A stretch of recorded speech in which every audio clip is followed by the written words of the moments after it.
winners, losers, pushes and draws, over-unders, prop bets, futures and spreads. Are you sick and tired of your picks being losers? Do you want to learn how to bet like a champion? Well, Woodward Sports searched the globe for the most dangerous man with a bet slip in his hand and gave him a show. Coming soon to Woodward Sports. Tune in every weekend as we introduce the greatest gambler to ever walk the earth.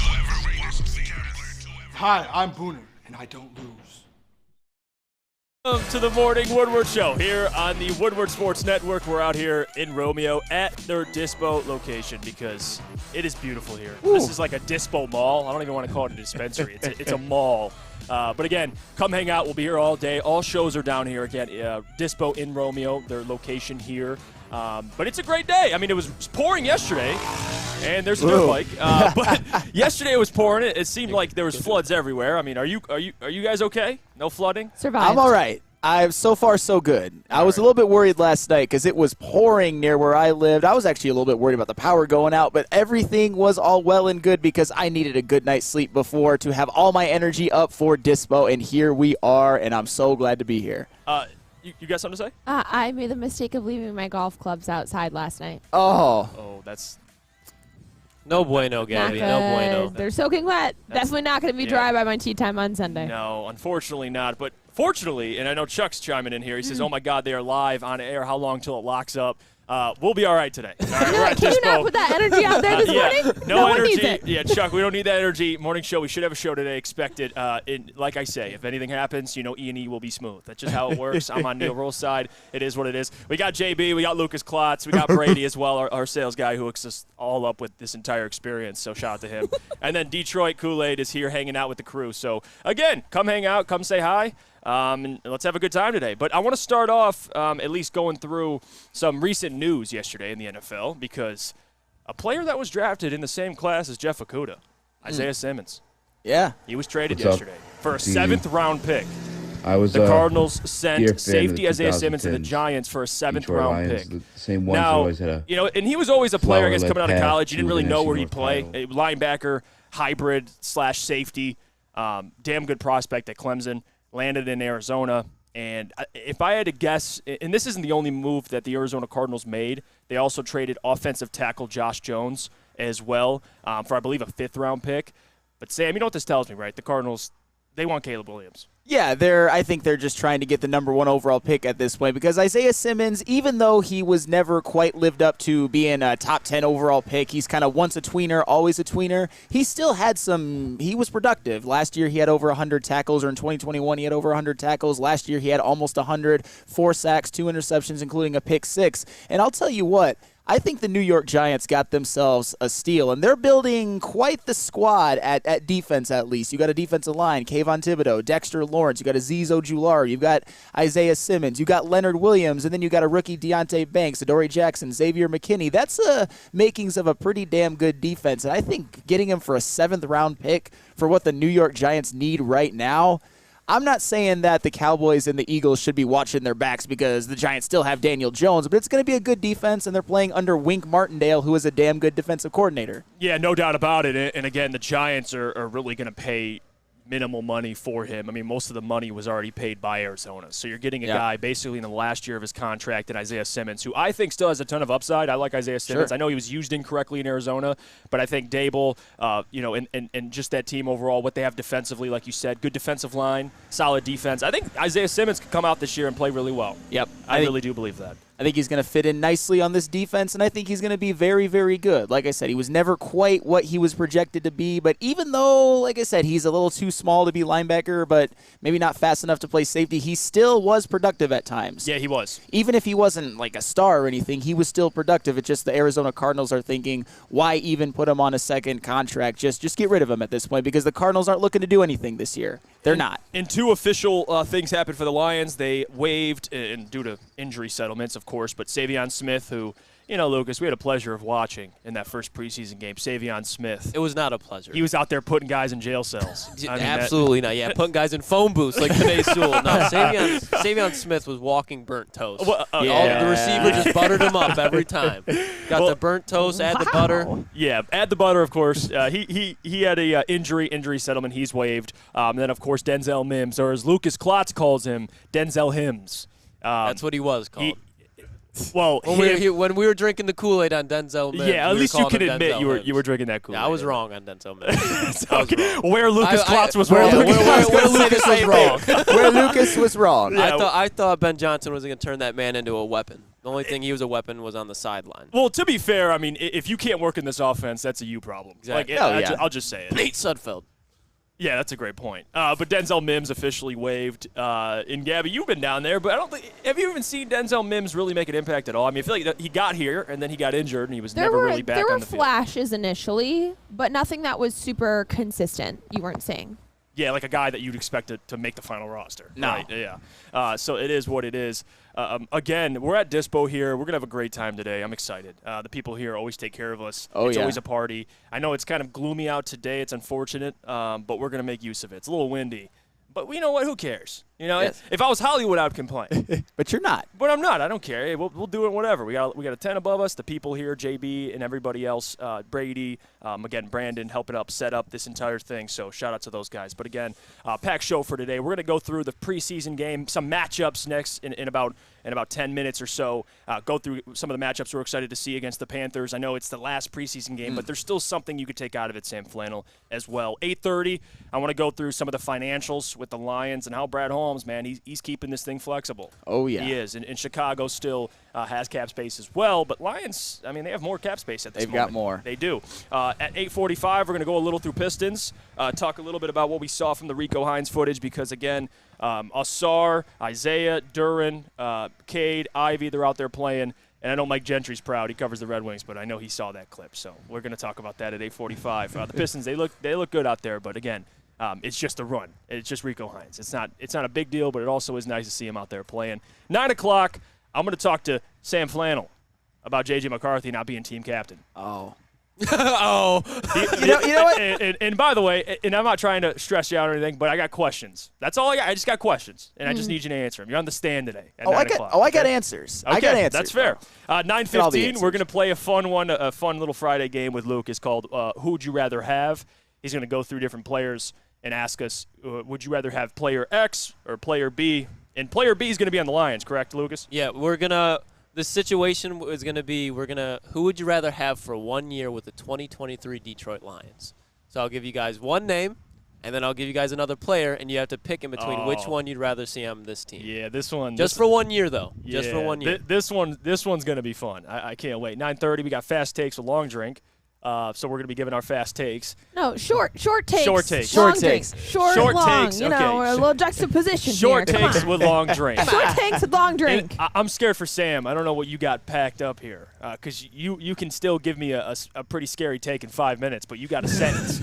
So I don't know. How are you going to make this work, Sam? I'm curious. I do struggle with keeping it brief sometimes, but that's just because I'm like a psychopath for these stat-driven deep dives. I'll admit it. You're great at it. Once I keep going, I can't stop. But anywho, before I forget, I have to shout out MF and Jester in the chat. I met him last night at the 5-Iron Golf League, Woodward League, and he couldn't have been more nice. We had a good conversation. I was there with Brady Wood in sales and Griffin Lackey in sales as well. Mark White was there. I actually got to try that long drink. It was really, really good. Just an all-around great night, and it's always nice to go out there and be a part of the community and meet the listeners. And the older you get, the more you realize how much relationships and building them and keeping them matter. When I was a young pup like you, Jeff, I was more of like the lone wolf type. But the older you get, and I'm sure Brandon and JB understand this as well because they're actually older than me. The older you get, Relationship. Damn, JB caught us. Hey. Am I wrong though? The older you get, the more you put emphasis on building and keeping relationships. JB's like, shut the hell up, man. Oh, I'm just kidding. No, Sam. No, I'm with you. JB. By the way, just to defend my man here, he looks like he's my age. About to say, the dude looks like 23. JB looks like he's in his prime. JB's still. Because he is, Lucas. Because he is. He is in his prime currently. No, but just to speak on that too, Flannel, about relationships, it is important. I mean, I love going out to any event. I mean, like today, 5 Iron. I'm speaking to the people that do tune into the show, that chime in. It's nice meeting these people in person. I know last time we came to Dispo, there was quite a few people, quite a few listeners that tune into the network and the show, and we got to meet them personally, and that's always the best part about this, no doubt. Yes. I want to get to some of these comments. People are chiming in. He says, and I know the doc said, shout out to him, by the way. He says, if Flannel took an edible, what would he say?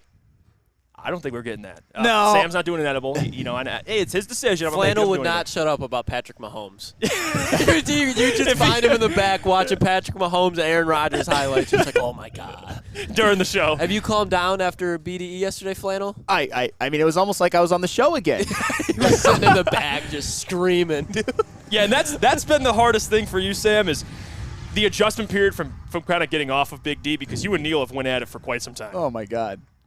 And yesterday, it is Neil's show with BMG, by the way. BMG's been crushing it. Yes, my he guy has. Mike in the booth. And but still, Neil, he's got free will to say whatever he wants. You're not going to hold him accountable. So yesterday, Lucas helped just send in a video to confront him on his Tua Tagovailoa take. Oh, that was the worst thing I ever heard in my life. But you know what? That's even when Sam's not on the show, he still's like, you son of a. That's all well and good. My thing is that, and maybe this is a character flaw, maybe this is what has made me kind of progress in this job. I cannot let slide what I perceive as nonsense, no matter what. A lot of people might say let it go, but I just can't do it. I'm not built that way. It may not mean that Neil Rule thinks it's nonsense, but if I think it's nonsense, I just can't let it slide. It bothers me personally.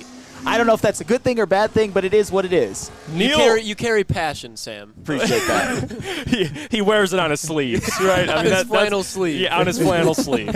And Neil's like the expertise of trolling. Like, the guy is an expert. I love Neil Rule. I mean, he's one of my mentors. He's someone that I look after a lot. But Neil, I know how Neil works. Like, we all do at this point, and it's funny, but he knows just how to push the right buttons. And for you guys, at least when you were in that booth, and what'd you say yesterday? You're like, I would have jumped through that. I would have jumped through that glass. I would have jumped through that glass right now. Like, Neil knows how to trigger Sam beyond belief. Like, that's one of Neil's signatures. Getting under your skin, Sam. Now, it's really funny. If I want to take you guys behind the curtain, there's a conversation I had with Neil after I got put on the morning show. I kind of go up to him and I say, I'm going to maybe take a little bit of a step back on this show and not let the things that you say bother me so much. And you know what Neil Rule says? Neil Rule says? He says, I'm too good at my job for that. And he was right. Yes. He was right. He is a master class at being a lead on a show, and he's one of the guys who I look up to as well, one of the guys who gave me a voice on Woodward Sports. So all love to Neil. It's very much an on-air frenemyship. That's what it is. Hey, Neil Rule will tell you he's elite. He is. He'll say it. 100%. But he'll tell you. Like, you don't even have to say it. Repeatedly. He'll say, I'm elite. Don't worry about me. I love Neil. He's a legend. But speaking of Neil Rule, he's good at golf. And speaking of golf, you can golf with people like Braylon Edwards and Darren McCarty. Yeah. With Randy Wise. And it's all going to be on the Woodward Sports YouTube channel. The Randy Wise Celebrity Golf Tour episodes are available now for you to check out. After you watch an episode, head on down to Randy Wise, hook yourself up with a great vehicle there, a celebrity level vehicle, and then register for the chance to win a fantastic golf trip for you and 4 of your buddies to go to one of Michigan's best courses and then have a dinner provided by Fairway Packing. That is Randy Wise. Make the wise choice. Hey, this is Mr. Kearney, Chief Academic Officer, Academy of Warren. I want to welcome you to the brand new field house. The state-of-the-art facility has a regulation basketball court, volleyball court, soccer field. It can be used for 7-on-7 football. Our K-8 academic features AM, PM, latchkey, small classroom sizes, Learning Street, futuristic media center, free breakfast and lunch, Houghton Mifflin curriculum, academic games, K-8 athletics, and more. Enroll today at academywarren.net. Big Boy Strawberry Fest has officially arrived, and we're here to show you the very best flavors of the season. Satisfy your sweet tooth with our deep-fried vanilla Oreos, strawberry hot fudge cake, and a slice of our classic strawberry pie. But that's not all. Cool off on a refreshing summer splash salad, or savor the flavors of our chicken Caesar wrap and strawberry bacon chicken wrap. And for breakfast lovers, don't miss out on our strawberry hotcakes or our mouth-watering red velvet waffle. Strawberry Fest is something for everyone. Celebrate the sweet season with us at Big Boy. Have you ever argued with your little brother? How about some random guy you're stuck in a room with for an hour? Flannel Sam and Spencer Raxter are at each other's throats. One Spartan alumni and one Walmart Wolverine are locked in a room with nowhere to hide. You're welcome. Whether it's go blue or go green, you can go to woodwardsports.com for all the action. Coming soon to a device near you. Brand new state-of-the-art sports dome field house by Academy of Warren. Go check that out because they got a regulation basketball court, volleyball court, and a brand new soccer field, which can also be used for 7-on-7 football. Classrooms feature, obviously, futuristic media centers, but also free breakfast and lunch, bigger classroom sizes, or smaller, for your child to learn easier. Don't forget, Ermanni and Edwards will be back there eventually. They were just there, yesterday, if I'm not mistaken. They hung out there. Brandon was telling me great things. They're going to allow us to come down there and mess with their basketball hoops. So maybe we'll have to get a game over there. So shout out to Academy of Warren. But you can enroll your child now at academyofwarren.net. They're accepting new enrollment. We're back here. It's the Morning Woodward Show here on the Woodward Sports Network. Jeff Iafrate, Sam Flannel, Gabrielle D. Phillips, Lucas Klotz. We got BMG on the audio today, filling in for JB for a little bit, so shout out to him, my guy. We're out here in Romeo at the Dispo location, the Dispo Mall. So if you're in the area and you got nothing to do today, come hang out with us. All shows will be down here. The morning show, Big D Energy, Ermanni and Edwards, and, of course, the heavyweights to close it off. So it'll be a packed show, packed network experience today. So come hang out with us. I want to get into some of the matchups for tonight's game. Lions travel to Carolina, take on the Panthers. It is preseason. You're not going to see starters. You might see some players that need more reps, but overall, it's going to be a lot of guys just fighting to make this roster. It's the last opportunity they have in game action to show what they can do. And there's a lot of guys, at least the undrafted free agents, and guys that were brought in during training camp that they have to prove something. And this is the game to do it. But the question I have for everybody is, what matchups are you most excited to see? And last week for me, it was the wide receiver core. It was the defensive line.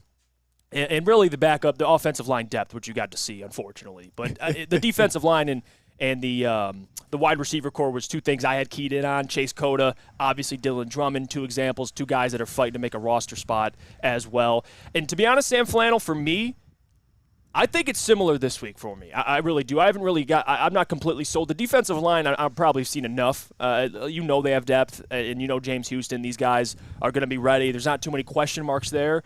But I got to say, though, it's got to be that wide receiver core. And if it's not that for me, it's the linebacker room, the competition. Because Derek Barnes spoke with Tim Twentyman yesterday. And if you haven't watched it, go watch it. It's a great interview.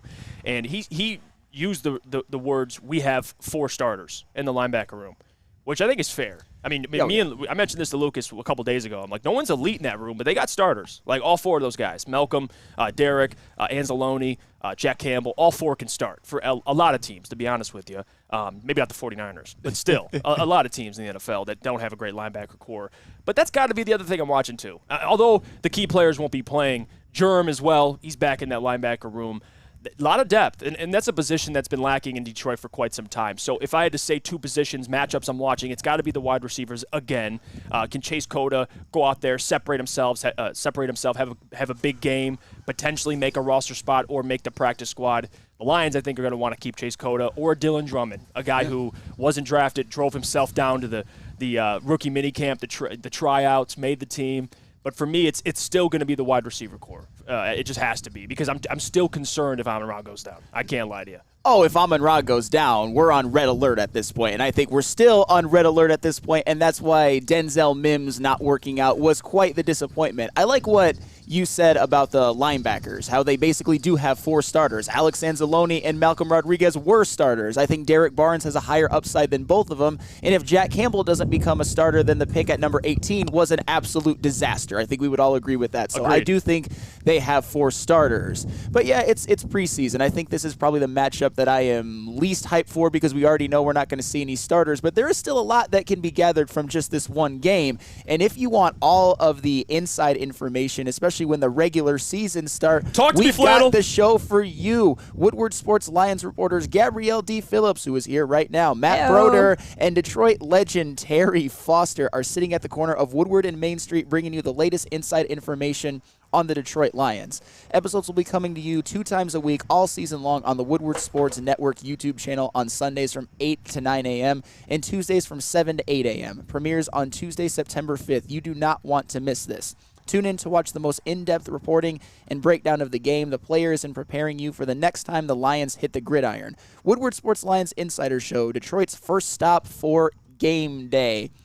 And with the preseason, I would say for me, I would like to see if certain players make big-time impacts to where they sort of play their way onto the roster. You look at the first preseason game, Maurice Alexander with a 95-yard punt return. Make Brad Holmes and Dan Campbell not be able to keep you off the roster. A guy like Julian Okwara, who had 3 sacks in week 1 of the preseason, but is also a guy who is in danger of being cut. You even look at Chase Cota, who in week 1 had 4 catches for 60 yards. Guys like that. Even Stephen Gilmore last week, he had a big pass breakup at the goal line, and he had an interception. I want to see those fringe players maybe play their way onto a roster. A guy like Starling Thomas, a guy like Dylan Drummond.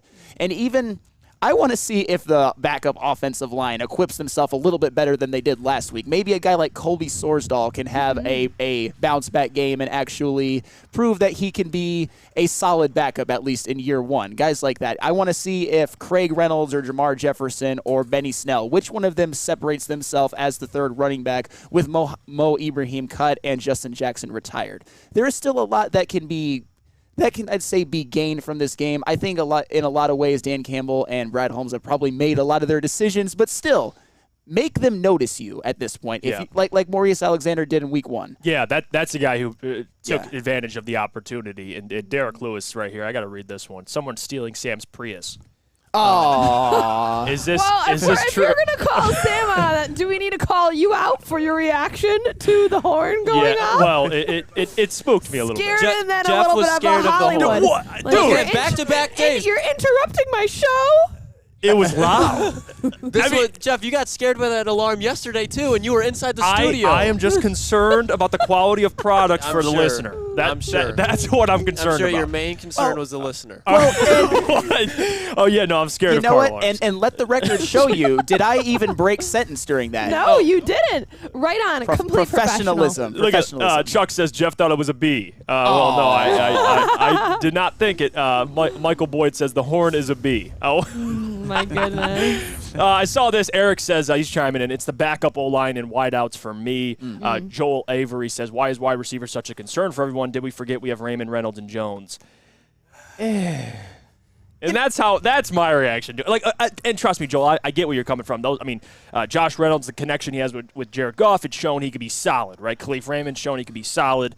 Marvin Jones, he can provide something still, and I know Lucas is staring at me right now because he loves Marvin Jones, but I think he could be solid. But again, there's no dude that you could say, all right, go win a one-on-one matchup, go beat man coverage every single time. Maybe Khalif Raymond, with he's a good route runner, or a really good route runner, but there is concern there. Like without Jameson, and if God forbid Amon-Ra goes down, you can't tell me you're not at least a little concerned. Well, you just can't. I would say that Josh Reynolds, Khalif Raymond, and Marvin Jones, as presently constructed, this version of Marvin Jones, they're all as good of number 3 wide receivers as you'd want on your team, unless, of course, you're the Cincinnati Bengals and have a guy like Tyler Boyd. But do you really have that number 2 right now opposite Amon-Ra St. Brown? We hope to God that it's Jameson Williams, and his talent shows you that it should be Jameson Williams. But as I've repeatedly said, I'm not counting on him for anything this year until he actually shows me on the field. Do I think he will show me on the field, sure, but he's still an if at this point. Yeah, he is. Absolutely. Another thing I'm looking forward to seeing is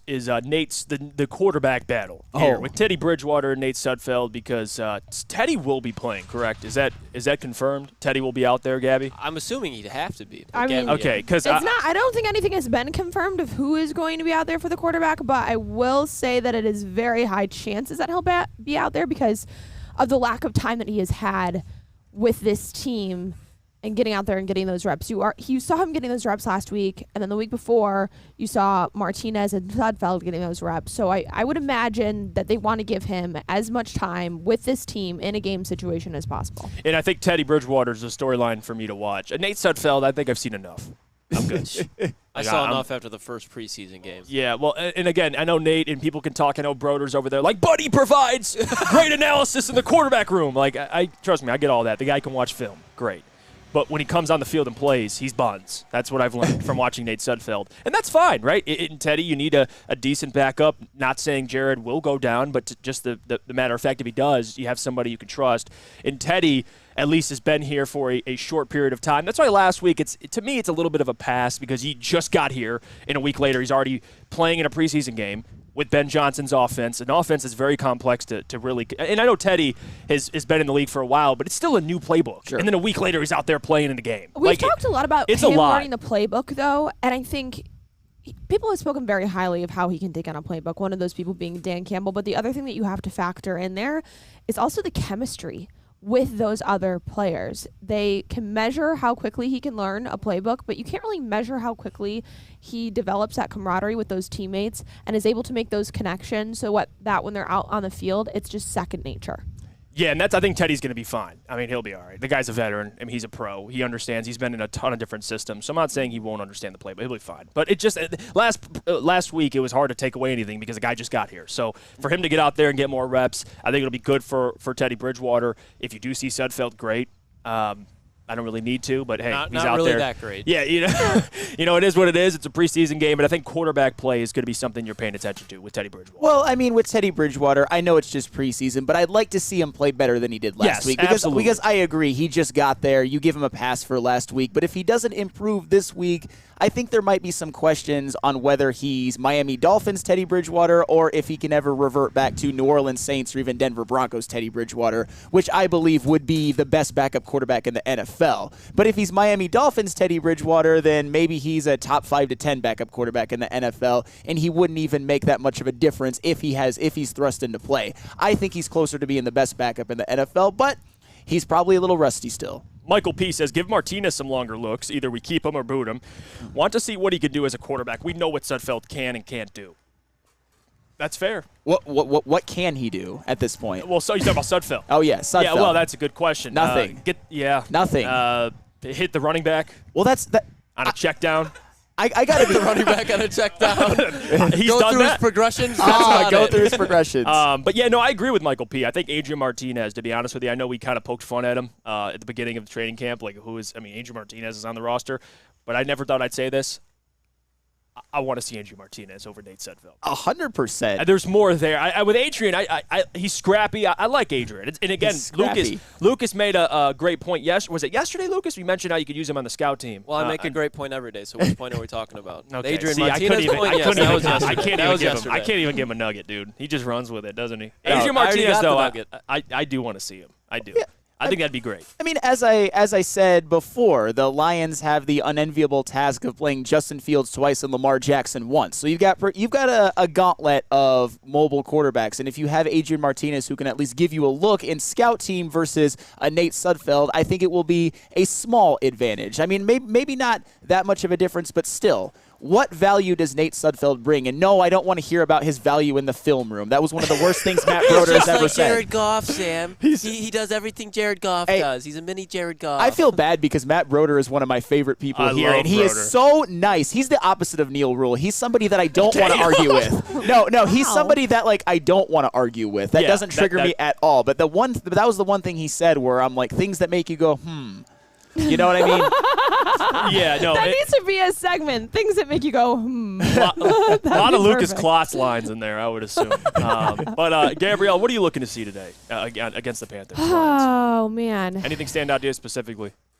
No, really, I think I'm just looking to have more clarity in what direction they're going to go with this 53-man roster. I'm not looking at any position specifically, but I think, there's a lot of unanswered questions in a couple of different pieces and players, one of those being Drummond and Coda, the biggest ones that we've all been talking about. I want to see something that will solidify me going, okay, Drummond's it, or okay, Coda's it, or okay, in these first 2 games, there hasn't been anything that I've been like, wow, yep, they're definitely making the 53-man roster. They've been on the fringe, but this is the answer.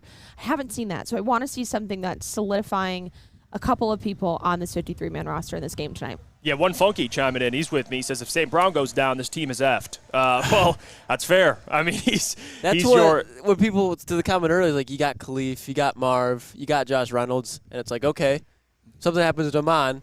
I think we're all a little bit worried just with those 3 when you're trying to potentially win the NFC. What happens if one of those guys go down? Right. Now you got Drummond, Coda, undrafted rookies playing meaningful times in meaningful games against good opponents because the Lions have a lot of difficult opponents, especially on the road this year. I mean, look how the Lions looked last year without Amon-Ra. They struggled. Do you think that they have anyone currently that is potentially playing with a team that's been practicing with a team that could fit that spot that would make you not nervous if St. Brown goes down? Well, no, actually, I mean, that's fair. I'd be nervous either way, but at least you'd be a little more confident if you had like a guy who, like a Corey Davis. I know you Trade bring for up Corey Davis. Palmer. But someone like that, who? Josh Palmer in L.A. They just drafted Quentin Johnston. We need a big body out there. They got Keenan Allen, Mike Williams. Josh Palmer would probably take like a 5th-round pick. Broner chiming in and he says, just heard through the grapevine that there's some Sudfeld slander taking over the show. Broner he smelled something. He smelled something fishy and he came to the Morning Woodward show, so thank you for that. We'll go to break when we get back. I want to get into Brad Holmes a little bit and the financials he's been able to organize here with the Lions because the guy just gets it. I don't know how else to put it. Not just drafting players, but the financials he understands. Neil Rule is over there probably stroking himself right now thinking about the financials. So we're going to get into that in a couple of minutes. But before we do, I got to tell you about our friends over at SMA, the sports marketing agency, because they help spread awareness about mental health and substance abuse. Their new podcast, This is the S Word, helps fight the stigma about seeking help. If you or someone you know is struggling, please head to thesport@sma.com. Again, thesport@sma.com for more information. Gabby is a college student struggling to study for her big exam. Then she discovered Syntron, a healthy way for her to stay awake and focus. Jennifer frequently has chaotic days like this until she gets online, orders some Syntron, and finds her groove. April visited her local grocery store, purchased a case of Syntron, and entered to win the Syntron 100K Vegas giveaway. Pick up your case of Syntron today at any Meijer location or visit drinksyntron.com/Vegas and enter for the 100K Vegas giveaway.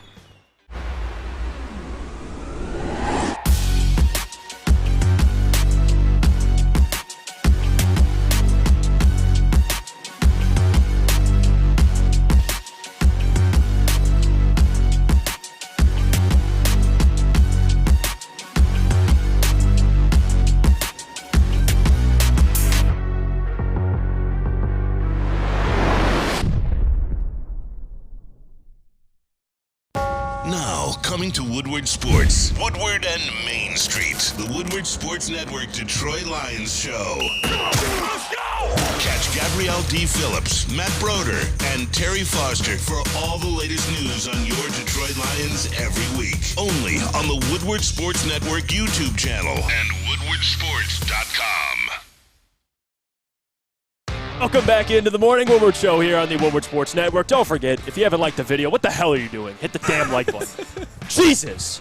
But what are you doing here? We're at Dispo over in Romeo, and man, it's going to be a fun time today. People are already pulling in, getting their cannabis at 8:30 a.m. So, hey, do you, man? Do you? Hey, they got to get ready for game day. Got to get ready for game day. Hey, do you? I respect it. But again, if you're not subscribed, hit the subscribe button if you haven't already. And don't forget, you can get the show on any podcast platform you get your podcast. Just like a Morning Woodward show, leave a 5-star review. And I want to get to the financials here with Brad Holmes because Woodward Sports put out a great graphic yesterday. Did Ryan cook this up? No. You know who cooked that You? up. I cooked it up. Lucas! Yeah, Lucas! Look at this man cook it up. Look at this man. You cooked that whole thing up by yourself? Yep. Somehow. Indeedo. Some You know what, way. Lucas? Usually I don't like giving you any credit, But right now, I'm going to give you credit. Good stuff, man. I love it. All right, so can you put the graphic up just for me? Well, ignore the easy audio behind it. We're trying to figure that out right now. It's kind of been a technical issue with easy audio, but the graphic is there. All right. And there you go. So Lions, $19.9 million. The Chicago Bears, $16.3. And then, again, the Packers, $13.6. And the Vikings, $10.5. So think about it. The Lions on paper have the best roster, I would argue, a complete roster. And they still have $20 million in cap space. What can be better than that, right? Think about that. Talk about flexibility, Sam Flannel. That graphic speaks on that. Well, it absolutely speaks on that. And you know what is even greater than that? The fact that the Lions have that much cap flexibility. This wasn't even supposed to be the offseason where they were supposed to really make the big moves. It's actually supposed to be next offseason when they have even more. And this offseason, they were able to completely revamp their secondary through free agency. And they still have cap space left available. They were able to get David Montgomery. They were able to get Graham Glasgow. And they can make a move just in case something goes down, in case somebody, like a surprise cut from another team. So Brad Holmes, he came into a situation where he was basically in cap hell. He had to wait for guys like Jamie Collins and Trey Flowers, as Neil Rule always says, to come off the books. And now it looks like the that was good hands right there. I'm sorry to interrupt you. No, that paper almost just flew, and you caught it midair. Well, you know what? Speaking of this paper, where did all of these guys who got drafted play first? They played in college. They did. Hey, in college pregame. Woodward Sports' love of college football. Do you love college football? Well, Woodward Sports loves college football. We do. That's why we're bringing you Woodward Sports for the love of college football pregame show, the latest WSN show to tune into on the YouTube channel. Spencer Raxter, myself, Flannel Sam, Easy, and many more get you ready for college football kickoff, premiering live on September 2nd every Saturday morning from 8:30 to 10 a.m. on the Woodward Sports YouTube channel. Whether you are a Sparty, Wolverine, or a fan of that other team that we won't mention. Damn. Hey, Lucas, we welcome you all to start your day of loving college football with Woodward Sports Network every week. And not only does cap flexibility now and in the future give you the option to go after free agents, go after the big free agents, it also gives you the flexibility to pay your own guys. That's it. Do you think Penei Sewell's gonna be one of the highest paid tackles ever? Yes. We're obviously going to want to pay Amon-Ra St. Brown. You think Aiden Hutchinson, when he comes off his rookie contract, you're going to want to pay him. I know they have a couple of years before we're going to have to worry about that. I understand Amon-Ra and Penei are going into year 3 and Aiden Hutchinson's going into year 2, but the way that this team is built, the way that Brad Holmes has drafted, the way that they've done this all while still having a ton of cap flexibility, you know what that means? Sustained success. Yes, sir, and that's Flannel. Absolutely, and that's one of the reasons why I think every single person, almost every single Lions fan watching the show, and every single person in this room right now will agree this is different because the way that they are built. This is not a fugazi. This is not a mirage. This is real because in the modern NFL, you need to acquire talent, but you also need to be financially smart. And the Lions have done that, and I think they will continue to do that. And I can't wait to see the type of players that they could even supplement their roster with next year. And in 2024, we might be looking at the favorites in the NFC. I don't think that's crazy at all. No, and I wouldn't say it's fugazi. I like the terminology you used there. I'm proud of you. But you're absolutely right, Sam. Sustained success, and that's something that the Lions just haven't been able to comprehend, no matter who was the general manager really throughout my lifetime, is handling the financials, but also identifying talent in the draft, no matter where you pick. And that's important, not just in the first round, not in the second, which the Lions seem to fail a lot in the second round, but later in the draft, 5th round, 4th round, and Amon-Ra St. Brown, a 6th round, James Houston, Malcolm Rodriguez. So you're finding guys at a discount to market, cheap dudes. Like Malcolm and James Houston are making pennies. And you're going to have to extend Houston very soon because he was on the practice squad, but that's another storyline. But the fact that you've been able to find contributors with, that you're paying little to nothing to, and you have $20 million in cap space, and like you said, and we'll talk about this in a second because I want to ask you where they should go with the money, and I'll give my take on it. But the fact that we're here and we could talk about it, they have the most money in the NFC North, even though Chicago was the team that had all the money in the offseason. They spent it. They got talent. They signed Edmonds from Buffalo as well. I love the position the Lions are in right now. And just to get to where they should spend it, I'm not too, people talk about next offseason, like make a big splash, and maybe that is on the table. You never know. Guys ask out every year. You never know who's going to be available, i.e. a Chris Jones right now.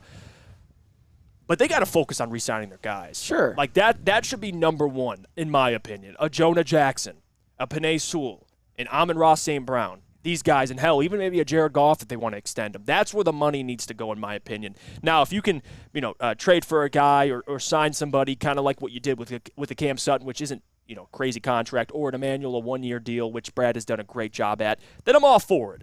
But the number one concern for me is re-signing the guys that have been here, that have kind of helped lay the foundation. And that should be the number one concern, because I know when people see money, spend it, spend it, spend it. I think they should spend it on guys that have put in the work here and are proven. And then we could talk about going elsewhere, because the Lions roster right now is pretty set. Well, they do already have a really damn good roster. And one thing that you mentioned that I want to piggyback off of, what if C.J. Gardner-Johnson really balls out for the Lions That's this year? That's another one. And you want to re-sign him to a longer-term deal with a lot more of an average annual value than $6 million. You can do it. We want that. Hey, you can do it. And I think we would all be for that, because I think we all think C.J. Gardner-Johnson is going to have a great year and be hugely impactful on this defense. I think he's going to have the best year of his career. He might not have an interception every 2 games, but I think he will be more impactful and more valuable to this defense even than he was last year to Philadelphia.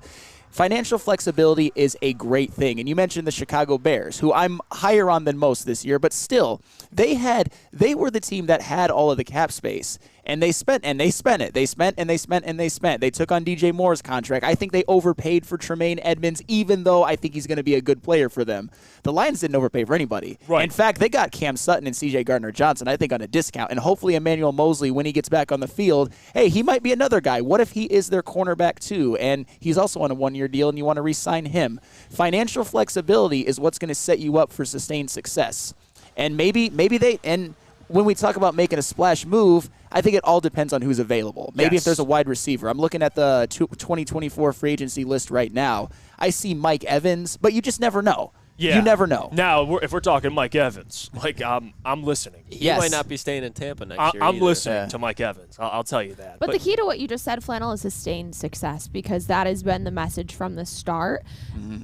It's that they don't want to make those big splashes unless it's somebody that is going to sustain them over time. They've built this team back from the ground up, and Brett Holmes has said multiple times that he's not going to invest in a player just because that's what everyone is telling him to do.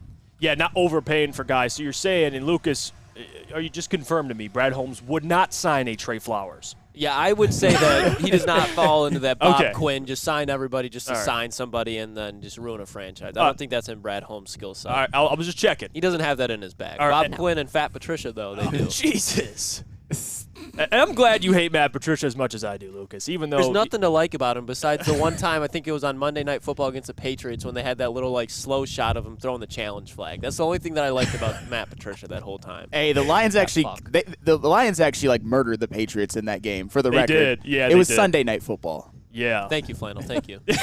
Flannel, track down the numbers. Yeah. Flannel just giving you the context. Wasn't it 26-10, I think? Yeah, it was close to that. Yeah. Jeff Olson says, don't bother. Mike Evans will retire a Buccaneer. You don't let future Hall of Fame guys walk at 30 years old. Actually, Jeff Olson, if I'm the Bucs, I think the smart thing to do would be to trade a guy that you can get probably the most value right now. Like Mike Evans isn't getting any younger. He's still a guy who could put up 1,000 yards a season. In my opinion, if you're the Buccaneers, and unless you get a quarterback that, because again, the roster's still pretty good, but if you think you're heading into a rebuild, yeah, I'm trading Mike Evans right now. Unless you want to keep him and just hang him around, like he said, and just let the Hall of Famer sit there and retire a Buccaneer, that's fine. But you could still get value from Mike Evans right now. Well, maybe not a first-round pick, but you could still get picks. Well, that's the thing. I'm not saying go get Mike Evans. I have the list pulled up in front of me, and Mike Evans is one that stood out. But as I was saying before, the Lions can do it. It's not like Mike Evans would put them in cap hell or anything like that. And I think Mike Evans, I think, would be a contingency plan, because I think we all hope that Jamison Williams breaks out this year and we can get more years on his rookie contract and the wide receiver position can ultimately be set. Believe it or not, I want that as well. But when you're looking at the free agency list, Mike Evans is certainly one that stands out. And the thing to think about now is that now that the Lions are actually in winning mode and actually able to compete, free agents or just veterans like Mike Evans will have actual interest in joining Detroit because they have a legitimate ownership. They have a legitimate management. They have a legitimate roster. So now they're in a place all where the players are highly speaking about. Exactly. Yeah, and Jeff Olson says Bucks aren't heading into a rebuild. They could very well make a playoff this year. Oh, my God. With who and what army? You start with Baker Mayfield, that's all you need to know. You start with Kyle Trask, that's all you need to know. Well, we'll see. Maybe Jeff Olson's onto something. Maybe Baker Mayfield has a great year that make the playoffs. In an NFC, that's weak. Maybe it's the division, I don't think right? it's crazy. And that division, too. Yeah. But Saints are coming. Your Derek Carr's coming. Who's their head coach now? Byron Leftwich? Or is it do they keep Byron Leftwich? No, Todd Bowles. Todd Bowles. Yep, okay. Todd Bowles is the head coach. Ooh. They let go of Leftwich, didn't they? Yes. Yes, they did. They did. All right, we'll go to break. When we get back, we'll get into something fun here about the Pistons. We'll get through it. Young Pistons, they did shine in the Rico Hines runs. We'll break down that and more, and then we'll get to some other fun topics for the second hour. But before we do that, Sam, could you tell everybody where they can get a haircut? Absolutely, where I get my haircut, and that is Lady Jane's, of course. We're not there today, but if I had to make the trip all the way back to Birmingham, if I had something pressing for a haircut, I would do that. That's how valuable Lady Jane's haircut is. And you can walk into any Lady Jane's for an award-winning haircut experience and automatically enter for your chance to win not one, but 2 vehicles of your choice, courtesy of Les Stanford Buick GMC of Ferndale. That's right, 2 cars, one for you and one for your wife, girlfriend, or best bud. Ooh. Lady Jane's open 7 days a week. Walk in anytime. It's wicked awesome. Your home is your most important asset. Flexibility in the sales process is key. When you work with Mark White and Associates, you can cancel at any time, for any reason, without penalty. Speaking of flexibility, check this out. Who you work with matters. Hire the best broker in the game.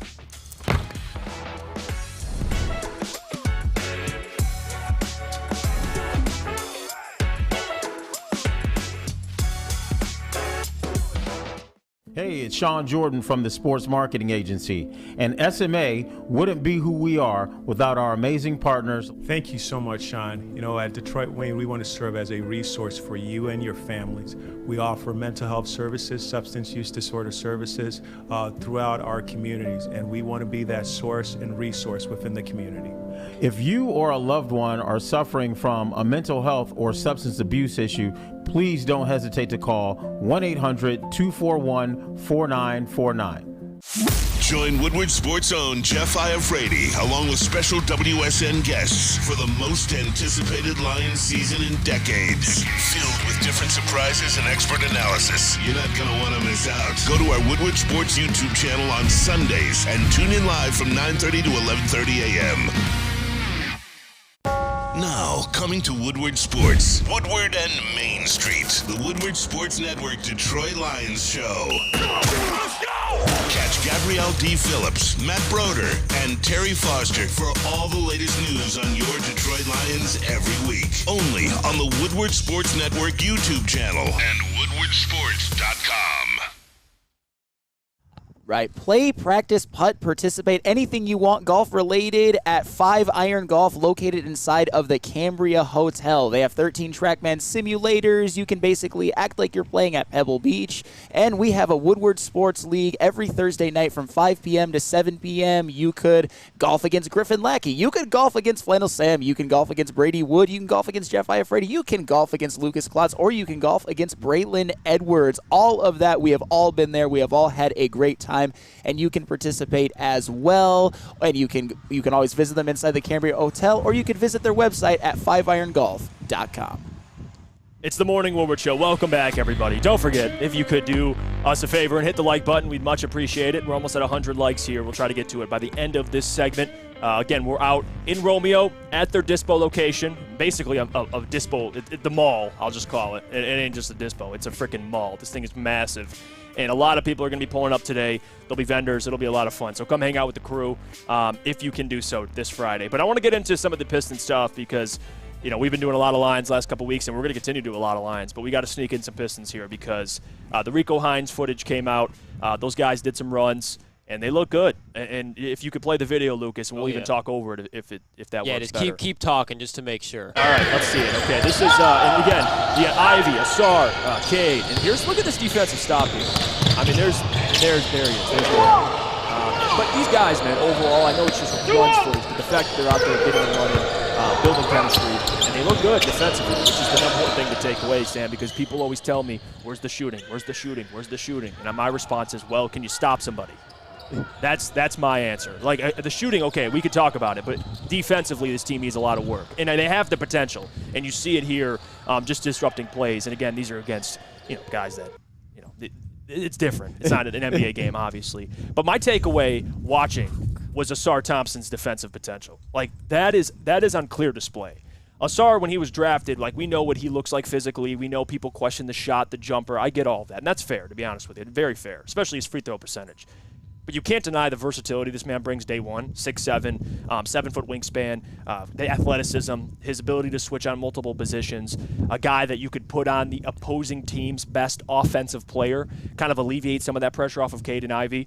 I think Asar Thompson defensively, man, is going to be great. And I think he'll be better defensively earlier than people think. Oh, 100%. I think Asar Thompson, one of the reasons why after just letting it settle for a few minutes, I was a fan of the Asar Thompson pick is what he can provide defensively. I think he steps in on day one, maybe other than Cade Cunningham, and is one of the better wing defenders on this team. And then you parlay that with Marcus Sasser, who can also play defense. He's one of those sort of pesky point guard types, but he's more skilled than people think defensively as well. And that was always been the problem with the Detroit Pistons, at least last year. They couldn't stop anybody. Cade Cunningham was out as well for 72 games. He's going to be one of your best defensive players, one of your most versatile defenders. And as long as they can stop people at a much higher rate than they did last year, that is, along with shooting, along with obviously development and Cade Cunningham being back, Jaden Ivey, Jalen Duren, all of that, that is their pathway to seeing sustained, actual noticeable, tangible, sustained improvement. Because we don't want to see any more 17, 20, 25 win teams. I think this is a team that could win. At the very least, you gotta hit the over. I think their over-under was 27.5. You got to hit the over. I would like to see 35, though. I think they can get there. Yeah, I'm with you, Sam. I think 35 is fair. I would say at least 30. I mean, I know maybe I'm just reaching at the bottom of the barrel here, but 30 I'll take because it shows that you've at least made almost a double-digit win improvement. You get Cade back, and he's really the engine to this train. Like, he's the thing that keeps this thing going, and him being back, and he looked great, by the way. He played with the USA, the select team, faced the USA roster, and reportedly was the best player on the court. Ooh. So, if that's a great sign. A guy who's coming off an injury, missed an entire year of basketball, and, again, he looks stronger, physically looks great. Obviously, the health concerns are there. You want him to be able to hold up, but no one's questioning the talent Cade Cunningham has, and he looked great in those runs as well. You know who else we're not questioning the talent of? That would be the one, the only Booner. Oh. The GOAT. Because there is one man at Woodward Sports to go to when you need your lock for college game day, if you should take the under for the Bears on Sunday, or if you just need to know how many glizzies Joey Chestnut is going to house this year. And that man is Booner of Woodward Bets. Have no fear. Booner is locking in all football season, bringing you the best picks only on the Woodward Sports YouTube channel on Saturdays at 11 a.m. and Sundays at 11:30 a.m. Premiering on September 2nd. College football, he's got you. NFL football, you know it. Woodward Bets, watch on Woodward Sports YouTube channel. And I want to ask you this question too, Sam, because Lindsey Hunter, and I love Lindsey, man. He's one of the greatest dudes to talk to, and he has so many stories, number one, but I just love chopping it up with him. And one thing he said that I can't get out of my head about the Pistons, and maybe this is just him being optimistic because he, of course, played for the organization. He believes this team can make the playoffs without any significant additions, and they didn't really make significant additions. How far? What's your feeling on how much this team can overachieve? Because Sam, I'll just be honest with you, and Mike Gentry, I love that man, but he called me a Piston slappy. But even me, this team, I think that the maximum, everything goes right. I'm talking Cade in the most improved player race. Ivy takes a second-year jump. Asar looks great defensively. Duren, Isaiah Stewart. This team's winning 40 games at the most. 40 games? Can you see a scenario when they win more? I just don't. I don't know. Maybe I'm just being pessimistic. I don't know. God, it's so hard. Who am I to go against Lindsey Hunter when it comes to the Detroit Pistons' expectations? Because if he's got to make in the playoffs, I mean, we should all be very, very happy and excited because he's forgotten more about basketball than I'll ever know. And I proudly admit that because Lindsey Hunter is the man, former NBA player, former coach, former head coach in college. Lindsey Hunter is a basketball savant. I don't see them making the playoffs this year, and that's okay for the record. I think they are about this is the year where you got to show improvement, and then next year maybe you make that leap into the playoffs. The one pathway that I would say that they'd have to, I would say, expedite the rebuild more than anything. What if Cade Cunningham is a superstar? Has anybody ever thought about that? What if? No, Sam, I'm so I glad think injuries are the only thing holding that back from happening. Yeah, I'm with Lucas, but actually it's a great point because this is a superstar league in the NBA. It's superstar driven. And if Cade, a lot of it depends on how much better Cade can get. We know he gave you 26 and 6 on one freaking leg. One leg. And Rod brought this up. Shout out to Rod Beard, man, because he told me in Kool-Aid this. He's like, the dude averaged 26 and 6 on one leg. That's the floor.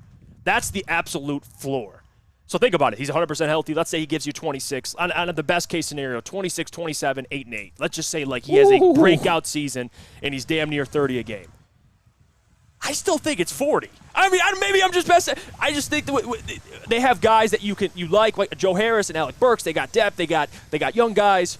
But people talking with this team making the playoffs, like, yeah, I don't see it. I think play-in is the ceiling. Contending for the play-in is what they should do, but making it or not, that's fine. But the play-in making it, to me, is the ceiling. Well, would 40 get you the 10 seed? It might. And Chuck Brewer brought up a great point, too, because he mentions if Cade takes the jump, I think he can. 40 is a legit win total, but he also says, Jeff, it depends on what other teams and how much they fall back, which is true. You're not counting Orlando, who was in the play-in race last year. Could they take a jump? A lot of it depends on the teams in the East, and I'll just go through them right now. Teams that were that made the playoffs in the play-in last year: Milwaukee, Boston, Philly, Cleveland. They're not going nowhere. New York, they're not going. I think they'll be back in the playoffs. Brooklyn could. I mean, they had that boost last year before they traded everybody. I don't know. They're a tricky one to me. Brooklyn. I think that's a good comparison for Detroit. No, Brooklyn. I mean, I could be wrong, but just when I stack up the rosters, I'm like, well.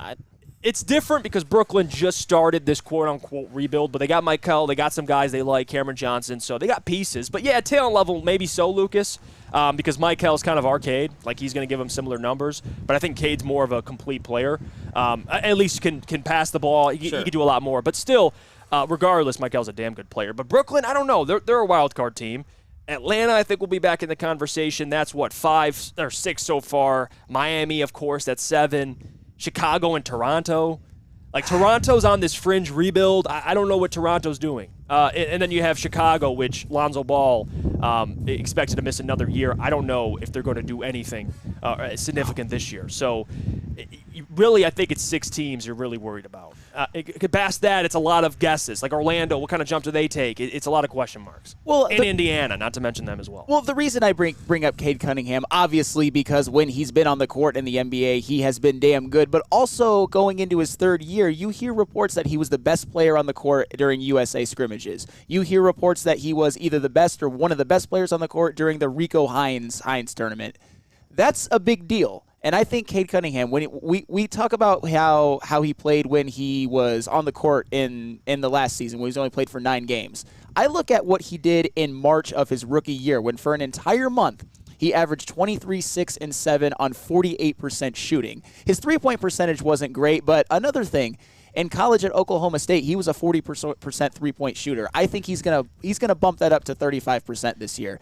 And I think when it's all said and done, when you look back after these next few years play out, I think it will be a widely known fact that Cade Cunningham was the best number 1 overall pick since Anthony Davis. I think he's got that much potential there. Yeah, I'm with that's you. bold, Flannel. I like it, though. But I'm with Flannel, though. He's right. And Kool-Aid texted me now. He's chiming in. He says they got to be better than 5 teams, which is true. They got to be better than Indiana, Washington, Orlando, and Charlotte. I'll ask you, Flannel. Even Charlotte's questionable. Well, I'll ask you, Flannel. Are they better than Charlotte? I think so. Are they better than Orlando? I can't say that yet. That's a toss-up. Are they better than Washington? Yes. And are they better than Indiana? I can't say that yet. So you got Orlando and Indiana toss-up teams, and again, that's not – we just discussed Toronto and Chicago maybe dropping off, but that's a tough one. That's why I think contending for the play-in is realistic, and it should be expected. I don't think playoffs or bust is the right way to go about this. It is 100% not playoffs or bust. I would say, honestly, I know that the 17-win season last year was also a bit of a fugazi, but what if they just double that to 34? I said 35 earlier. I would accept 30 at minimum, and then it would give basically it would basically give Troy Weaver and obviously Monty Williams isn't on the hot seat. It would give Troy Weaver a lot of, I would say, leeway if they can at least get to 30. If we could finally see some improvement of wins on the court, because that's always been the issue, whether it be because of injuries or poor draft picks like in 2020. Even with Troy Weaver, all the great things that he's done, all the things that we support, it has not shown up in the win column. But I think that's going to happen this year. Well, I'll tell you what, to make the play-in, it starts defensively. Yes. And nobody is more elite defensively than Guardian Alarm. Nobody. Let me just tell you that. They got customized solutions from real experts. They got 24/7 professional monitoring, and they got technology backed by people. Again, all you got to do is call 1-800-STAY-OUT. Again, call 1-800-STAY-OUT. Tell them your friends at Woodward Sports sent you, and they'll hook you up. Fellas, let's be honest. We like things to be easy. We like simple stuff, like sports 7 days a week. We like things uncomplicated, like Lady Jane's Haircuts for Men. Open 10 to 8, 7 days a week. Walk in anytime. Sign in, sit down, watch your favorite team play, and before you know it, your hair will be game ready. Open 10 to 8, 7 days a week. Walk in anytime. Lady Jane's Haircuts for Men. It's wicked awesome. Calling all landscapers. This is Darren McCarty. I'm at Outdoor Equipment Co. How would you like to landscape like a legend? How about a bad boy zero turn? And even a chainsaw.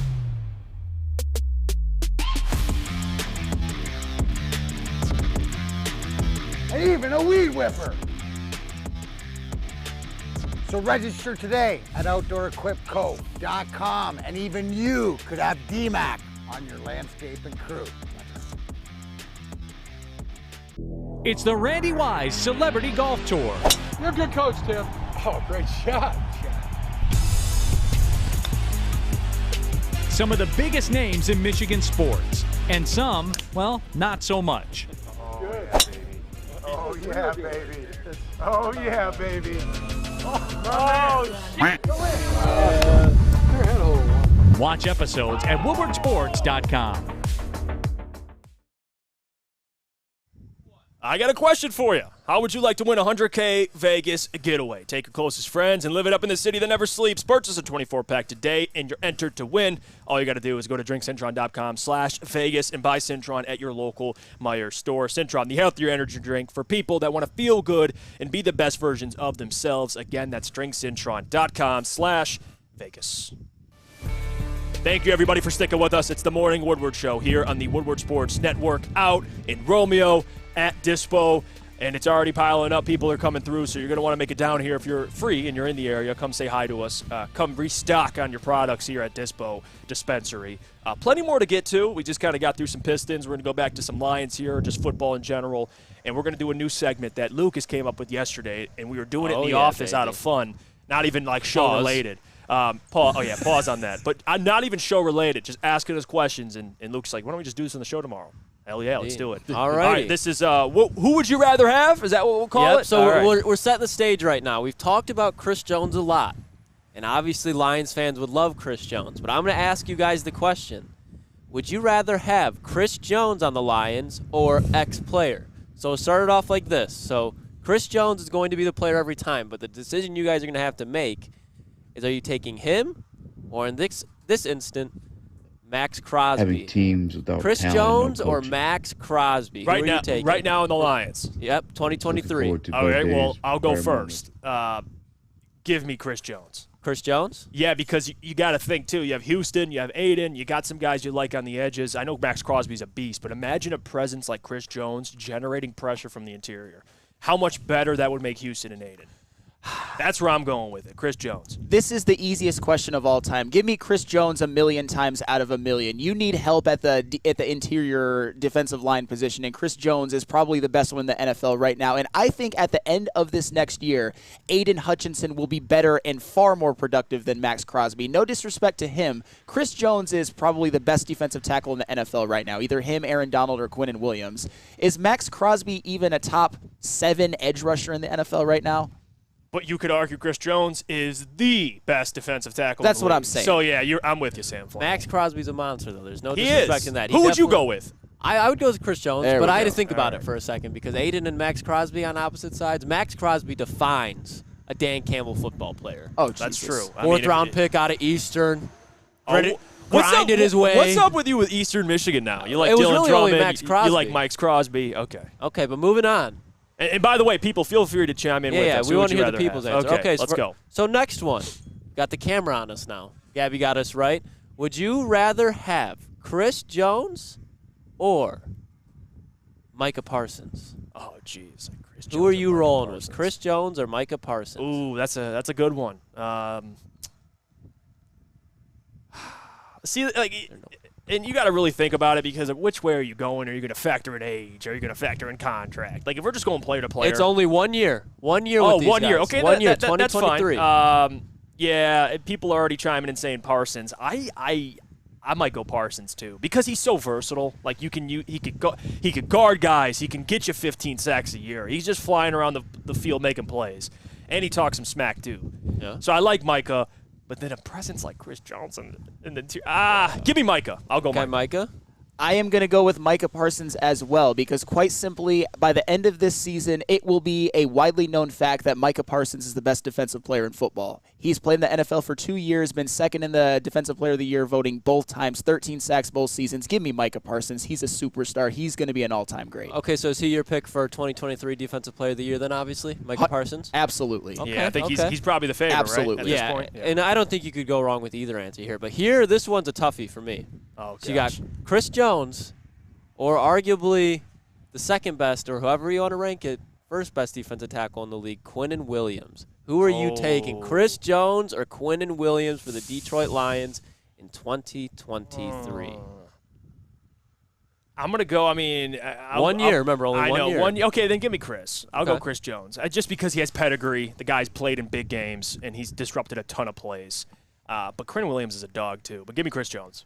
I would go with Chris Jones as well. Obviously, Quinnen Williams, I think, is a top 3 defensive tackle in the NFL right now. The one thing that scares me about Quinnen Williams, and this is just a slight nitpick when I'm talking about him versus Chris Jones, is that last year was the first real season where his impact showed up on the stat sheet, where he actually had the numbers of a superstar. Chris Jones has been doing it for years. He has had multiple 15-sack seasons from the defensive tackle position. Which is nuts. That is insanely nuts, and that's why I'm going with Chris Jones. But it's close. Okay, I think I'm with you guys. I think for 1 year I would take Chris, but going forward I'd rather have Quinnen. But just That's for 1 fair. year, I'm That's with you fair. guys. That's the key, 1 year. Yep. All right, so move on. We're going to go to another edge rusher here. So, Chris Jones or the man who almost took off Mason Rudolph's head, Myles Garrett. Which one are you taking for the Lions in 2023? Yeah, I'm going to go Myles Garrett. Like, the dude, I can only imagine, and I like James Houston. And you could play him as well. You could find a way to put him all on the field. But Myles Garrett and Aiden Hutchinson, are you kidding me? It'd be nasty. And Myles Garrett is one of the most physically imposing guys I've ever seen. Physically imposing. Not to mention what he could do on the field. So I'm going to go Myles Garrett here. I just think that would be disgusting, him and Aiden out there. But Chris Jones, again, it's just the pressure. You can't really overvalue generating consistent pressure from the interior, especially at a defensive tackle position, but I'm going to lean Myles Garrett. Yeah, I'm going to go with Myles Garrett as well, and it's close. It's just that Myles Garrett is another one. I think when you talk about the best defensive players in football, you mentioned Nick Bosa, you mentioned Micah Parsons, you mentioned Myles Garrett. Those are the 3 best to me right now. Myles Garrett is coming off of 2 consecutive seasons with 16 sacks, and he's as complete of a defensive player as there is in the NFL. He is just absolutely elite, and I would say the tiebreaker between him and Chris Jones is that I value the edge rusher position a little bit more than interior. I think it's the most important defensive position in football right now, and Myles Garrett is one of the best. Okay, so you guys answered this one, so I might know the answer for the next answer or for the next one. Who'd you go with? Did you pick Garrett? I think I would go with Myles Garrett as well, just because the duo of him and Hutch. Now, if we didn't have Hutch, I'd go Chris Jones. But the fact that we do have Hutch, him and Myles Garrett, you want to talk about, like, that's probably at the minimum, 28, 29 combined sacks. Yeah, at that's the insane. minimum. Even if you didn't have Aiden, I would go with Myles at that point, because then you need Myles. Yeah, but Chris Jones, 15.5 sacks. He's a beast. You couldn't lose. It's a win-win. Give me Myles Garrett, though. All right, we're staying with edges, though. And this one, I think if you guys are saying Myles Garrett, Nick Bosa. Who are you going with between Chris Jones and Nick Bosa for the Detroit Lions in 2023? Nick Bosa. I'm not even Not even thinking a question? about it. Not even thinking about it. Nick Bosa is a defensive While we're player. here, I'll give you this one too. Joey Bosa. This isn't on here, but I want to hear for you guys. So so Nick or Joey? I'm still going Nick. I think. No. Between Joey and Chris. So both Bosas. I would go Chris at that point. Okay. So between Chris or Nick, I'm going Nick. Between Joey or Chris, I'm going Chris. Okay. And the reason why Nick is he's the better brother, number one. But number two, he is a defensive player of the year candidate every year if he's healthy. That's just how it is. And again, this goes back to the Myles Garrett point. Him and Aiden Hutchinson, Jesus, my gosh, what that would do to opposing offensive lines, especially in the NFC North. But yeah, give me Nick Bosa and then Chris Jones if you're talking Joey. I am going with Nick Bosa as well. Nick Bosa, quite simply, last year was the second best player in all of the NFL after Patrick Mahomes. The best player, the best defensive player in the NFL as of right now, and he was rewarded for it with the Defensive Player of the Year award. But if you're going Chris Jones versus Joey Bosa, I'm going Chris Jones every day of the week and twice on Sundays. Joey Bosa is also coming off of an injury, and he's never had that, superstar type season. Joey Bosa is very, very good. He's a top 10 edge rusher in the NFL, but Nick Bosa is clearly the better brother. He's a better pass rusher. He's better against the run. Nick Bosa is like an all-time great generational superstar. Joey Bosa is probably a second or third ballot Hall of Famer. That's the difference. What about this one, Lucas? Noah just asked, Chris Jones or Sauce Gardner? Ooh, I didn't think about doing DBs. Wow. You know what? I might go Sauce. Yeah. Because you can always draft another defensive tackle or sign one, but to find an elite cornerback in the NFL that's young like that, and what do the Lions need really bad right now, cornerback depth? Give me Sauce. Yeah, I would go Sauce too. Because you have Sauce and Cam Sutton with that secondary just complete. And like you said, Lucas, it kind of goes both ways because you could argue, well, Chris would benefit your secondary, but Sauce would benefit your defensive line. Yeah. Because he could stick with guys and shut dudes down. So, I'll go with Sauce there. Okay. You don't see too many corners, Sam, come out year one and be arguably the best corner in the league. Yeah, that's the thing. Sauce Gardner in year one was the best corner in the league. And right now, I think we obviously know the Detroit Lions secondary has a lot of depth and a lot of really, really good players. And I think Brian Branch will be a great player. But if you put in Sauce Gardner at cornerback 1 and you're able to just shut down half the field, slide Cam Sutton over to cornerback 2 and have him be your second best corner on your team. Brian Branch in the slot. Oh. And look at this one. Best secondary in the NFL. That would be the best secondary in the NFL, no question about it. Real Cream of Wheat says, I'm partial to Sauce because I wanted to draft him. Well, that's fair. Yeah, there was a lot of Sauce people that were on top of that Sauce train. They were wanted him to come here. Yeah, I think there's a lot of people, especially because he's from Detroit for one. Absolutely. So if Hutch didn't get drafted to Detroit, I think there's a lot of people hoping that Sauce was the pick. But we got Hutch, and I don't think anybody's mad at that. Agreed. All right, but last one, and honestly, for me, just because the state of his career, I think 2 years ago this would be a no doubt, no-brainer answer. But Chris Jones or Aaron Donald for 1 year. Okay, I need because Aaron. Here's the context. I'll give you the context. Give me the contingency. Okay, that he's so locked Aaron in. Donald is fully committed to play this year. Okay. So it's a full Aaron Donald, but it's still 2023 Aaron Donald. But obviously not a bum. But No. I don't think it's peak Aaron Donald. But he's invested. Yes, this is arguably the best defensive player ever up there with Lawrence Taylor. You get him for a year, which is probably going to be his last year, but he's committed. Okay. Or you get Chris Jones. So I'm getting a locked-in Aaron Donald. Yep. Probably his last year, but he's committed. But you said 1 year for both. Yep. This isn't like a 1 year. looking at age and contract. You're Correct. just taking 1 year. Give me Aaron Donald. Okay. Yeah, I give me Aaron Donald, dude. If he's locked in, that's a no-brainer. For me, at least. A guy that I think still has plenty in the tank. He's still shredded. And if he's locked in, Aaron Donald's a menace. And I know Chris Jones is too, but Aaron Donald kind of paved the way for a guy like Chris Jones as well. So give me Aaron Donald. This is tough. That is one of the toughest questions that I've had to deal with, at least in this segment. I am going to go with Chris Jones. Oh, okay. And let me be clear on this one. Both things can be true. Aaron Donald is the greatest defensive player to ever play NFL football. In my opinion, he solidified that with that dominant Super Bowl performance against the Cincinnati Bengals. Wrecked the game. Yes, he has 3 Defensive Player of the Year awards. He is the best defensive player ever, in my opinion. Full stop.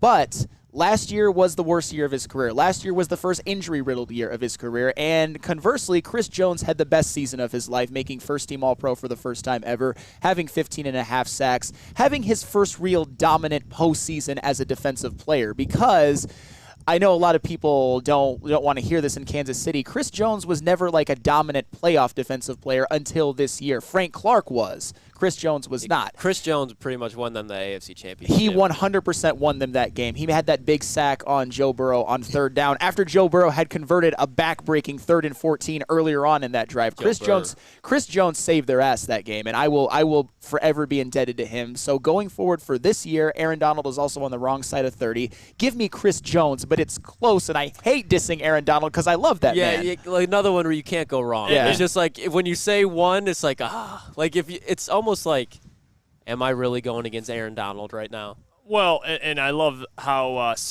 whatever Sam says, the people do respond. And Ryan says Flannel was too young to remember Lawrence Taylor. No, I understand. And then Eric Allen says, ever? To act like calling Aaron Donald is one of the best. If you call him the best defensive player ever, it's not. I don't think it's anything ridiculous. Like, the man has all the accolades. He has a Super Bowl ring, and the longevity and consistency that he's played with through his career up to this point is pretty much unseen from, because it's not like he's putting up 10 sacks, 9 sacks, 8 sacks. Like, this man is just going ballistic every season since he started in the league. I just... Yeah, I don't think it's crazy to say Aaron Donald's the best. Although Maz, you'd have to put it up with him because he still feels like it's LT. But I think that's fair. I hate comparing guys from different eras. It stinks. Like Lawrence Taylor back in his era when he was dominating every single game and murdering dudes. Then you have Aaron Donald, who's the modern day. Okay, relax, Lucas Klotz, relax. Like LT and like Real Cream of Wheat says, LT was in his own category. But then Aaron Donald, he is right now. I was going to say Aaron Donald. No one's really sniffed him at least when he's been in the NFL. So both great defensive players. But I'm going to go with Aaron Donald. He goes with Chris Jones. Okay, that's how we feel. Okay, well we'll come back. We should make this like a weekly segment. I'll give you guys a player, and you tell me if you'd rather have him or another player on the Detroit Lions. It's fun, especially during this time in August. We're waiting on the Lions season to get here. You got to have some fun. Yeah. You got to find a way to do it. Speaking of fun, we're gonna get to what's this? What is it? No. Sorry, we got to do the JJ McCarthy stuff because I thought we were gonna do fast takes with long drink, but that's at 9:30. So I was gonna say get your fast takes ready, Sam Flannel, but we got some time here. I gotta ask Sam about JJ McCarthy. You're on the stand. I know he's a very intelligent man. He's going to be able to answer these questions, but we're going to see. All right. We're going to see. But before we do that, I got to tell you about our friends over at Dispo because, guys, you can join us and the Dispo family today. We're here hanging out. Brace yourselves for an unforgettable journey at the pinnacle of cannabis experience. Located at 100 Schaefer Drive, Romeo, Michigan. Pull up and re-up with Dispensary. They got over 12 locations with a new location in Whitmore Lake. It's now open. Go check it out if you're nearby. Dispo Dispensary, your local cannabis plug. By now you know me, Christina Gennari, as the obvious choice in real estate. And you know my website, soldchristina.com, as your #1 resource for buying or selling your home. Myself, along with my amazing staff, pride ourselves on making your home buying and selling experience a relaxing and easy one. Come see why we are the obvious choice. Christina Gennari at soldchristina.com, the obvious choice in real estate. Since the dawn of moving people, Chevrolet has led the way. The world of transportation is changing. At Feldman Chevrolet, we are leading the charge forward.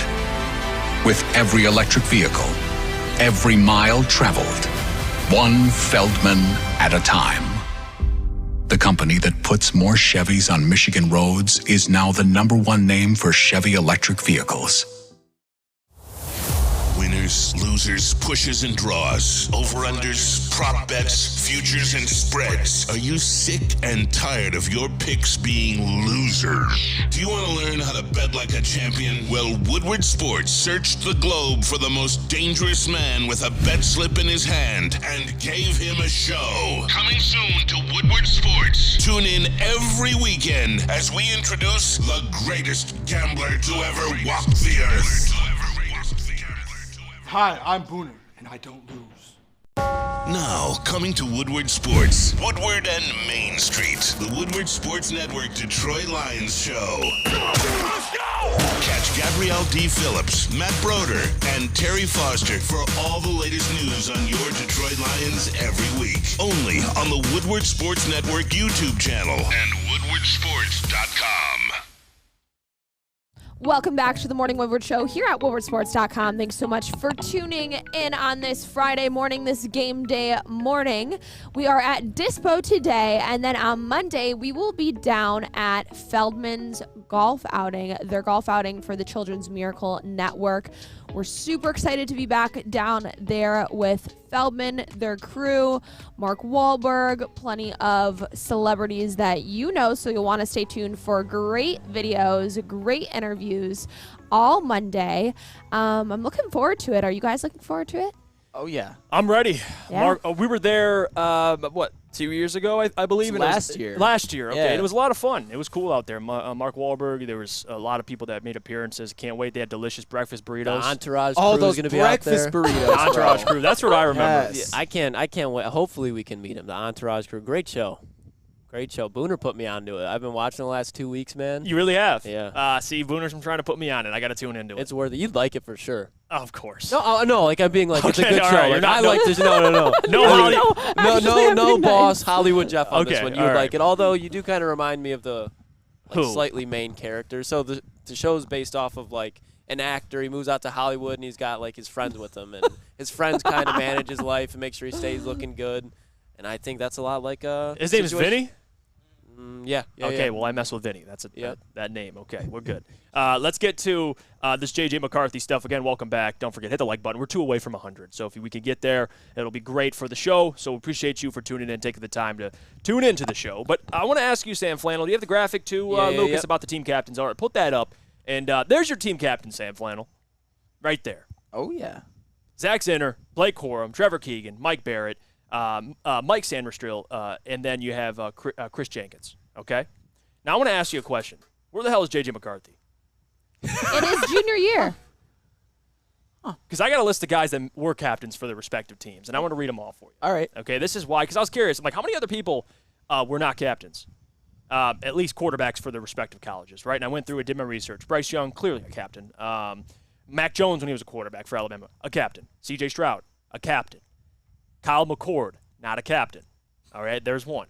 Justin Fields, a Easy captain. there. Easy on Kyle McCord. Okay, Justin Fields, a captain. Stetson Bennett, a captain. Anthony Richardson, a captain. Peyton Thorne, 2-time captain. I get he's an underclassman. He's a junior, and I know how Michigan works if they're going to put upperclassmen and make them captain. But he's a junior. He's the quarterback of your team. Why isn't he captain? Is that not how Michigan works? Why? You know what? You know what, guys? And Michigan. Or is he not a leader? I don't understand. You know, and Explain Michigan fans, I'm going to have your back on this one. I don't know, and I don't care. I don't care. I don't care. And you know why that is? Because Michigan has an embarrassment of riches when it comes to players coming back who are worthy of being captains. You look at Zach Zinner and Trevor Keegan. Nobody should have any problem with them being captains. They have been offensive linemen on 2 consecutive Joe Moore award-winning teams, starters on both of them. Zach Zinner was actually a 2-time All Big Ten performer, and then they're coming back for hopefully a 3rd consecutive Joe Moore award-winning offensive line, which they are certainly one of the favorites to be. What about Blake Corum? Does any reasonable person have a problem with Blake Corum being a captain? No. He's obviously a captain. I don't even have to explain it. Mike Barrett and Mike Sandmerstill, 2 of your best defensive players, 2 guys who have been there since 2019, who are like 5th-year senior type of leader players, 2 great defensive players. And then you have Chris Jenkins, who is probably going to be a high-round draft pick at defensive tackle, has been a part of 2 consecutive very, very good defensive lines, and he's coming back for a 3rd, hopefully, consecutive good defensive line. This is a team that has a lot of veteran leaders, a lot of great players coming back, and honestly, all I want to see is J.J. McCarthy perform on the field. What did J.J. McCarthy do last year? I know a lot of people will say that he was a game manager for a lot of the games, but they were still undefeated. He didn't mess it up. And then he had his breakout game at Ohio State in which he threw 3 touchdown passes and ran for another, set them up with the lead, to which Donovan Edwards was able to close it out with 2 long touchdown runs.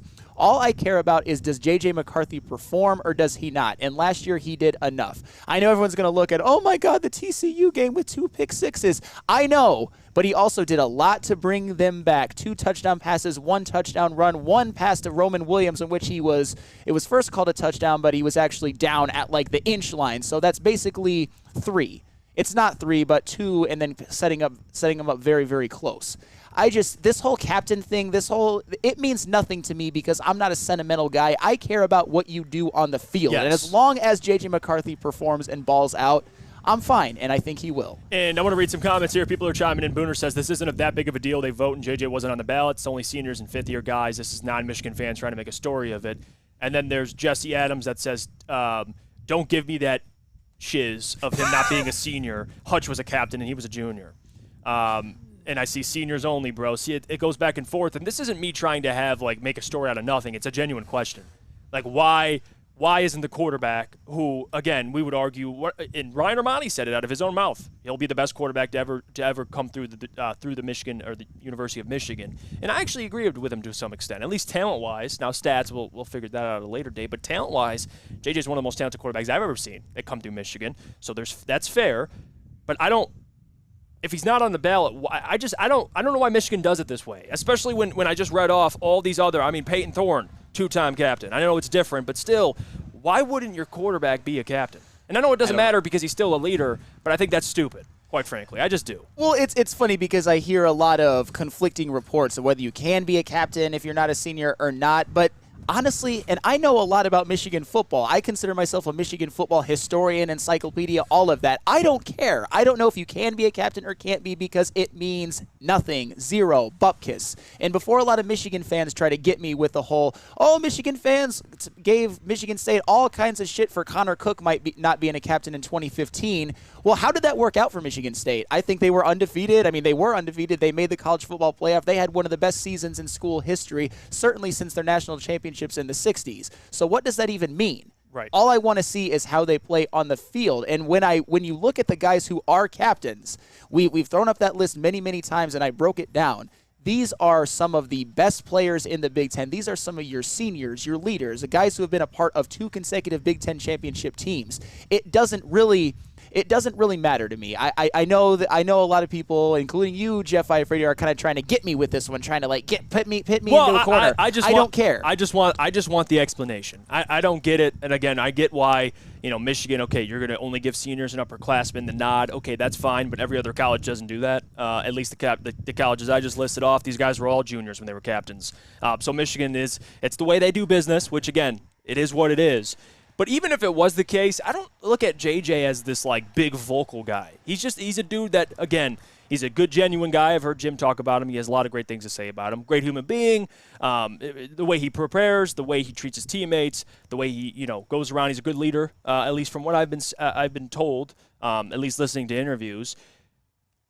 But I don't think he's the type of guy that even if he was able to get one of these captains, I don't think it really matters. JJ's just going to go out and ball. I don't think he's one of the guys that, again, more vocally that are going to be they're going to take the lead. But I just thought this was interesting. Whether he's a leader or not, he isn't team captain. He's still going to act like a leader and show up as a leader, even if he's not wearing a captain letter on his chest. Yeah, it's just a letter. Again, it's not me trying to get you, but I also wanted the explanation. Why the hell isn't he? If you go anywhere in the playoffs, it's going to be because of who? Big time, probably J.J. McCarthy. He's gonna play a big role in it. And I do apologize. The 2015 Michigan State team, they did lose one game at Nebraska. I forgot about that, but they still made the college football playoff, even though Connor Cook wasn't a captain. So it didn't really do them any harm at all. But speaking of games, both college and NFL, who can you watch them with? Well, I'll tell you one thing, and I got to get to at least where you can see captains on the Lions, because I do got to talk about that for a second, because the Woodward Sports Lions pregame show returns for another season of Lions football. Who's that guy? Yeah, I wonder who it is. Hey. Wow, this is really Hollywood. I'm doing my own read for his own but show. you can join me and weekly special guests on the Woodward Sports YouTube channel. It'll be fun. I was told by Jeff it would be fun, so it is what it is. Whether you're sipping the Kool-Aid, kicking off screaming same old Lions, you will not want to miss this show. Premieres live starting Thursday, September 2nd at 6 p.m. Eastern. Join us all season long for an action-packed pregame experience, the Woodward Sports Lions pregame show.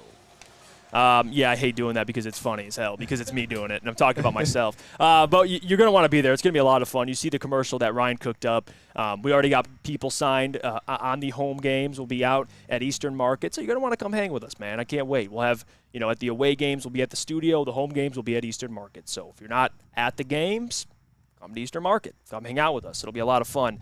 I know people are already chiming in. Jesse Adams says Hutch was a captain and JJ not being one is a massive deal, but don't try to tell me. Oh, stop it. And Chuck Brewer says Jesse Hutch was in his 4th year at Michigan. And there's that as well. Randy, is there going to be a Lions postgame show with Stick? I'm not 100% certain, but Stick may be involved in the postgame show. So wait for all the details, though. They'll explain all of that at a later date. But let's go to break. When we get back, we'll get into the new segment that we're introducing here called Fast Takes with Long Drink. Short takes with long drink. Short takes. Whatever. He's still worried. He's still worried about him looking good on the live graphic. Short, fast, quick, whatever the hell it is. Wearing a short take with a long drink.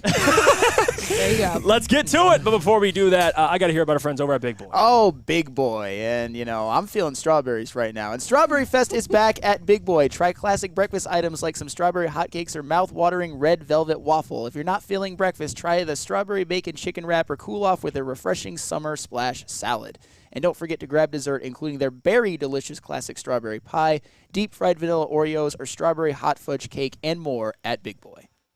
Introducing the Planet Fitness Guide to getting that post-workout glow. Step 1, what's your why? More epic energy, better sleep, blow off steam? Step 2, join Planet Fitness for just $10 a month and get moving in our clean and spacious clubs. Step 3, bask in that post-workout glow. Join Planet Fitness today for just $10 a month. Join today at any of the 50-plus Detroit area locations. Join Woodward Sports' own Jeff Iafrate, along with special WSN guests for the most anticipated Lions season in decades. Filled with different surprises and expert analysis. You're not going to want to miss out. Go to our Woodward Sports YouTube channel on Sundays and tune in live from 9:30 to 11:30 a.m. Have you ever argued with your little brother? How about some random guy you're stuck in a room with for an hour? Flannel Sam and Spencer Raxter are at each other's throats. One Spartan alumni and one Walmart Wolverine are locked in a room with nowhere to hide. You're welcome. Whether it's go blue or go green, you can go to woodwardsports.com for all the action. Coming soon to a device near you. When buying or selling real estate, flexibility and control over the sales process is key. Sellers, how would you like the freedom of canceling your listing agreement at any time for any reason with no penalty? That is exactly what Mark White & Associates offers. It's called the Minute-by-Minute Listing Agreement by Mark White & Associates. Try Mark White's risk-free minute-to-minute listing agreement today. Looking to buy or sell real estate? Visit markwhitesells.com or call 248-290-8242. Again, that is 248-290-8242, markwhitesells.com, where flexibility meets success. We're off and running. It's the Morning Woodward Show here on the Woodward Sports Network. And we're out in Romeo at the Dispo location, having a lot of fun today. Can't wait. We'll be out here all day. All shows are down here, so be sure to come through. Support the show, support the network, support Dispo Dispensary, because they're great people here, and they deserve it. They really do. Let's try out this new segment now. You say, Gabby, because I'm not even attempting it. Two new segments in one show. How exciting. Let's do it. Exciting for a Friday. We're moving up in the world. We really are. This is Short Takes by Long Drink. Long and the short. The long and the short. Got it, Jeff? Long and short. We got it. Short takes. Long drink. Long Drink is now a part of the Woodward Sports family. They are joining us. If you had the opportunity to win one of the spots for the 5-iron golf tournament, the play-in that we have going on with all of our WSN talent down at 5-iron, you've probably had the chance to taste a long drink. Sam, Flannel tasted one last night. It's very, very good. And I'm not just saying that because they're a sponsor. It's excellent. Excellent. So everyone in the chat is always asking, like, what's everyone's favorite beverage? What's everyone's favorite beverage? And I, hand on my heart, will say that Long Drink is my go-to canned beverage all summer long, all winter long. Found out about it like a year ago and absolutely love it. It's great. They have a few different flavors for you to try out. But the segment that we're introducing is Short Takes by Long Drink, and I am challenging Lucas, Flannel, jeez, and Jeff. I don't want to hear Lucas's. To do short takes by Long Drink, which means they have to keep it snappy. We're not getting into any what are we deep limiting dives. ourselves to? You know, the goal is probably no longer than 2 sentences. Like, try and wrap it up in a nice bow. We're not looking for a 5-minute rambling here. Oh, I got it. I mean, ideally, let's keep them under 20 seconds. Can I start us off? Mr. Flannel? And then the chat will be able to vote on the best short take of the week. Okay. So, who wants to kick it off? I'll Jeff? start it. We'll go me, Great. Sam, then Lucas. Okay, my short take with long drink. This is mine. All right, ready? 3, 2, 1. Lions rookie Brian Branch will be the biggest steal in the 2023 NFL Draft. Ooh, that is a good one. And my short take by long drink is the most underrated and undervalued stat, which makes LeBron James the greatest NBA player of all time. He leads all time in playoff points with over 8,000. Nobody else has 6,000, and he's also second all time in playoff assists. Wait, what's the take? Yeah, where there's no take. You're just stating he's the GOAT? The underutilized stat on why he's the GOAT. Okay. That's why I said at the beginning. Sam just LeBron is the GOAT. He had to find a way to put stats in there.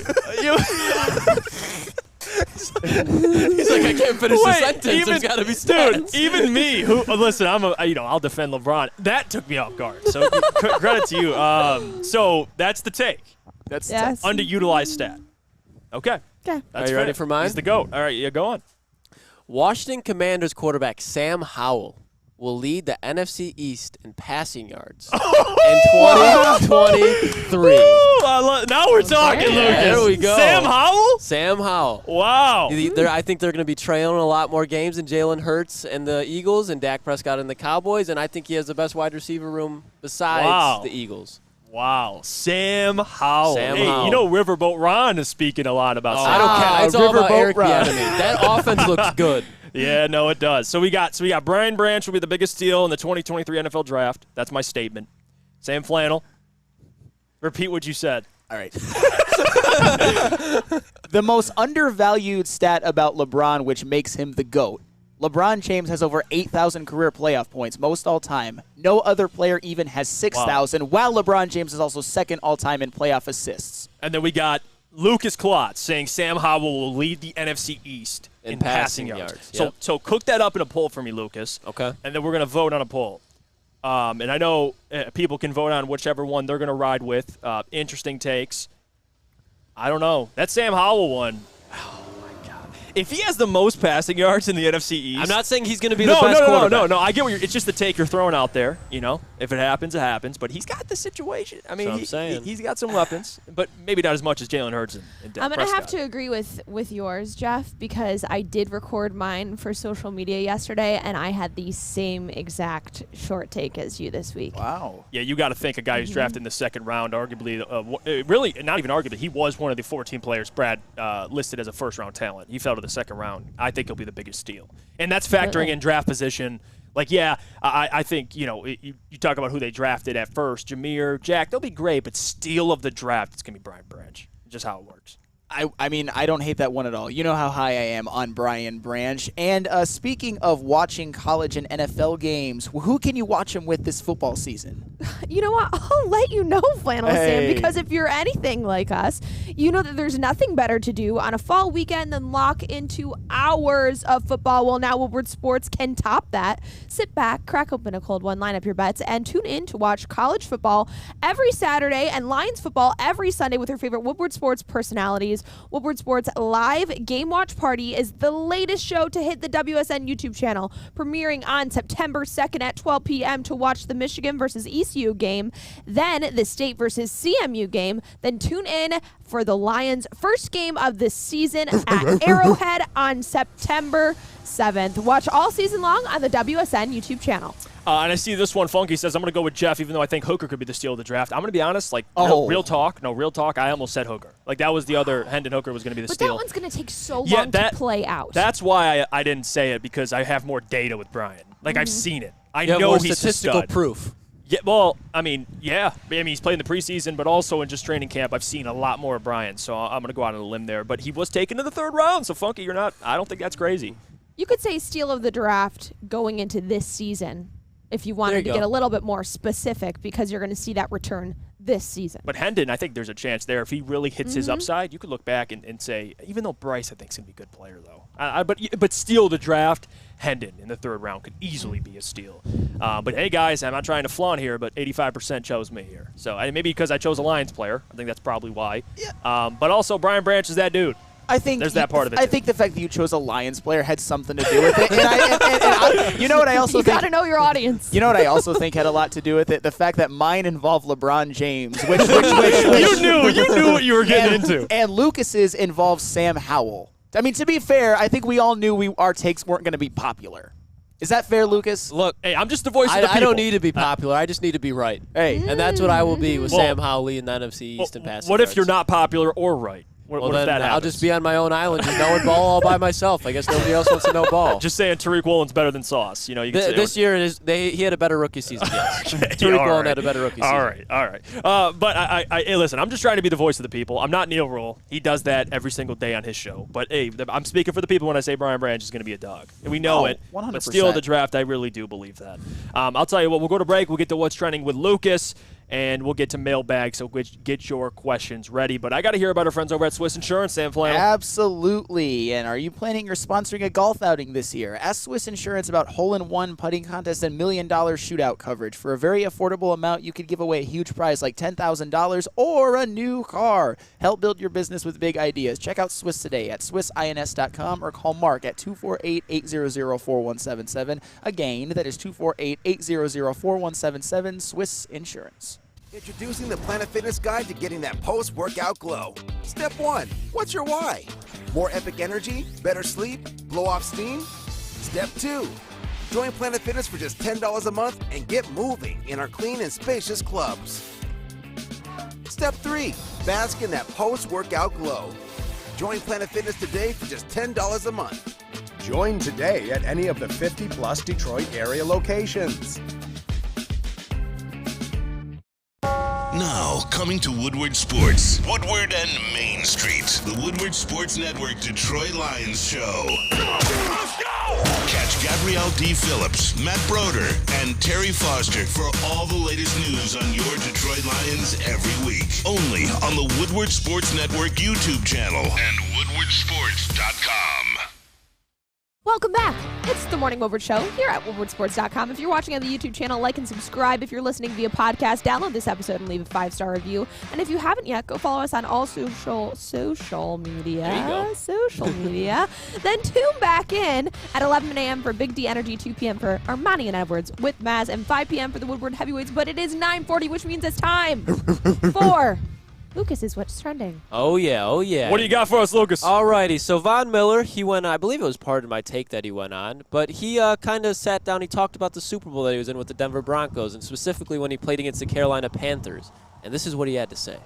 If you go back to the 2015 Super Bowl when we played the Carolina Panthers, like if we play those guys 10 times, I don't see us beating those guys, we probably beat those guys twice. You know what I'm saying? They had one of the most amazing offenses and amazing teams in NFL history. Cam Newton MVP and Luke Kuechly on defense. So we were able to just scratch one out and win that one. So it takes a little bit of luck. Goes on, he says that the Panthers probably were the better team in that. So my question to you guys, who is the best NFL team to never win a Super Bowl? Just for like a one-year roster, not be like, oh. I mean, this is an easy one. What do you think? That Patriots team with Randy Moss. Okay, I like it. That team didn't win with that year, but that was the most talented team I've ever seen. Ooh, I am going to go with the 1998 Vikings, the team with Randall Cunningham, Randy Moss's rookie year, Chris Carter, Robert Smith, John Randall on defense. They were 15-1. They played Atlanta in the NFC Championship game. They had a chance to go up 10 and with a 39-yard field goal by Gary Anderson, who hadn't missed a kick all year. He missed that one. Atlanta ties the game. They win in overtime. That team, they probably would have beaten the Broncos in that Super Bowl too. That was an all-time missed opportunity. And I have a close friend of mine who's a Giants fan, and I remember even him talking about it now, like reflecting back to the 2007 Patriots, like that roster and what happened in the game and the whole storyline, and that had to be the most talented team. But there's a couple of good ones too. But the fact that Von admitted that, yeah, He's a real one for that. He could have It's- easily looked back and been like, yeah, no. He admitted, we faced him 10 times and only won it twice. I want to hear. So I have my pick. And Okay. I'm going off of teams that I can actually remember playing, just because I'm only 21 years old. I can't remember all the teams. What do you guys think about I believe it would have been the 2017. I could be wrong on it, but the Kyle Shanahan Atlanta Falcons team, where they lost to Brady in the Super Bowl. They got Julio. They had Tevin Coleman, That was like prime Devontae Deion Freeman. Jones, too. Like, Deion Jones, Adrian Claiborne was Yep. having a year. Yep. Vic Beasley. Vic Beasley had his like one great year. Grady Jarrett. I can't remember the safety that they had that was solid too. But even Robert Alford was solid that year. Robert Alford dropping that pick that was right in his hands that bounced up and Julian Edelman caught. But like that offense was nuts. Yeah. It was. Nothing like 2007 Patriots, though. I'm telling you. That team was unreal. So, yeah. And then the other thing, and we didn't have a graphic, just came in during the show. Dak Prescott said that not playing in preseason. What'd he say? Has allowed him to focus on week 1. So the fact that he has not played any preseason is allowing him to help focus on week 1 for the NFL season. Your reactions to that, along with, I want to get expectations for Dak in general. Are you? Is this a joke? Is this a joke? Nope. Dak Prescott. That was per Good Morning Football. Okay, Dak Prescott. Let me talk to you for a second. I don't give a damn how you feel about preseason. I really don't. You know what I see with my own eyes that work? I'll tell you, they work. I see you throwing picks in training camp. A lot of picks. So, okay, this whole dialogue about you not wanting to throw double-digit interceptions, it starts in training camp. In your teammate, Trayvon Diggs, who gives up about 1,000 yards a year in coverage, he picked your ass off like 3 times. So I don't give a damn if he plays or not. He can focus on the season. He can come to Dispo Dispensary, relieve all the stress. That man's still throwing 15 picks this year. End of story. At the floor? Is that your floor or the ceiling? Oh, stop. I mean, I think he's giving you double-digit picks again. I don't give a damn. He is. Maybe not leading the league in interceptions, but Dak, get out of here. I've seen enough. Guys, let me be the voice of reason here, because you guys are absolutely ridiculous and overreacting, and here's why. You know who else didn't play in the preseason? Drum roll, please. Our very own Jared Goff. And if Jared Goff said that, you know what would happen if Jared Goff said that exact same quote? You guys would be like, oh my God, that's such a good idea. That's so insightful. He's going to be ready to beat the Chiefs at Arrowhead. But because it's Dak Prescott, Burrowhead. because it's Dak Prescott, it's not Burrowhead, it's Arrowhead. But because it's Dak Prescott, you guys are like, oh my God, that's just evidence that he's going to throw 15 interceptions again. Well, stop it! Well, stop it! Hold on. My God, you dishonest people, you. And I Hold know on, all Sam. you in the chat, too. Sam. All of you in the chat. That is Sam. exactly what you guys would all say. I guarantee Sam it. is, What? is defending Sam? Dak's honor like no other. Hold on. Sam can't even call him Rain Dakota anymore. No, he can't. I will not call him Ray Dakota. He is I Ray. am not beholden to Neil Rule. Neil Rule is not my boss. Hold on. I call him whatever the hell I want. He wants to be called Dak. I will call him Dak. Dude, I think Sam has like PTSD from Neil He Rule. just broke through the theoretical glass from yesterday. No, but Sam, listen, recency bias, call it whatever you want, but what have you done for me lately? Who had a better year last year, Jared Goff or Jared Dak Goff Prescott? by a mile. I'm just saying that you Okay. guys are being so dishonest by having that big of an issue with that Dak Prescott comment. It's a very vanilla, benign, nothing of a nothing comment. Sam So Flannel. that's all I was asking for. My Lord. I was Sam just- I Flannel. asked Hold what on. your thoughts were. Hold on. But Jeff Iafrate overreacted first, and I had to kind of. Well, you could have took the stand. Hold on. Is it overreacting? Look, this guy Jeff, led me the and you league. are on the same boat. I Led can't- the league in interceptions and didn't even play a full season. Okay, bad, awful. So why is it absurd for me to assume he's going to throw a lot of interceptions this year? I'm not saying it's absurd. I'm just saying that it's absurd that you're taking anything into these comments like you're acting like this is the reason why he's going to. Jared Goff didn't play in the preseason. A lot of quarterbacks don't play in the All right. preseason, and you have zero problem with Jared Goff. I'm not worried playing. about Jared Goff throwing interceptions after last year, though. No, listen, I don't care. And listen, this is how I feel, Sam. All right, Dak Prescott could go over. He could end world hunger. He could do whatever he wants. All right, that's great. Kudos. You want a cookie? I really don't give a damn. End world hunger. The man he's going to throw double-digit interceptions. I feel like that's okay, fine. He can do whatever he wants. He's still going to throw double-digit picks. Is that fair? I'm not overreacting to the comment, but that's what I believe. No, and for the record, throwing double-digit picks isn't necessarily even a bad thing. Patrick Mahomes threw double-digit picks last year. But Patrick also sprinkled on there like Obviously, 40 tubbies. Obviously. Sprinkled on there. You know who else threw double-digit picks last year? Joe Burrow, Josh Allen. They all threw double-digit Joe picks. Burrow wins. You don't ever compare Rain Dakota Prescott and Joe Burrow in the same sentence. It's about context, bro. Right, and speaking of context, and speaking of, if you want to see me get even more heated on another show, how about Woodward Rivals, where I get to face off with Spencer Raxter. We've had our battles on the show as well. He'd be a better quarterback than Dak. You're funny. Safer option too. Woodward Sports resident Sparty, Spencer Raxter, and Walmart Wolverine, myself, go head-to-head in Woodward Sports' latest show, Woodward Rivals. You don't want to miss Flannel Sam break down why this may be the year for U of M, or heavyweight Spencer Raxter body slam every Flannel Sam stat that comes his way and defend Sparty's honor. Tune in on the Woodward Sports YouTube channel for the premiere. It's actually on Thursday, August 31st from 7 to 8 a.m. It's a morning show. Weekly. Don't miss the most anticipated Michigan State show Detroit has to offer, Woodward Rivals. I love these. Eric Allen says, didn't Aaron Rodgers throw double-digit interceptions last year as well? Yes. That is true. Everybody throws double-digit interceptions. Well, Aaron Rodgers doesn't normally throw interceptions. Hey, look at Garrett. Garrett chimed in. He says, I feel like Jeff's priorities are a little messed up. Maybe you want a cookie? Okay, maybe the world hunger thing is a little over the top. All right, if he ends world hunger, I will give him more than a cookie. All right, that's big time. All right, I'm with him ending world hunger. But my point is, I don't give a damn what he says. I don't give a damn what he does. My opinion on Dak does not change. He's overrated, and he's gonna stink. Now, I'll say this, okay? You'll see it. Dak Prescott derangement syndrome. I'll give you 3 years, Sam Flannel, 3 years. And maybe, and that's me being gracious. He lasts in Dallas before they decide, we got to get a new quarterback. I mean, 3 years. Yeah. Well, also 2 years ago, he did throw 37 touchdowns, 10 picks, leading that the number amounted to first playoff loss. Obviously. Well, hold on. 5 years ago, Jared was in the Super Bowl. So if we're talking that, we're making the Super Bowl. What are we doing? Throwing one touchdown pass the entire playoff run. That actually happened. If we're going in the past, that's what happened. No, I'm just saying that you guys are so quick to dismiss Dak Prescott like he's prime, like Ryan Leaf or something like that. Stop it. Or like he's Quincy Carter or something like that. Just pick a random. What about like Lions, Dante Culpepper? So Dak Prescott's the exact same, right? He's the exact same. Okay. That's all for what's trending with Lucas.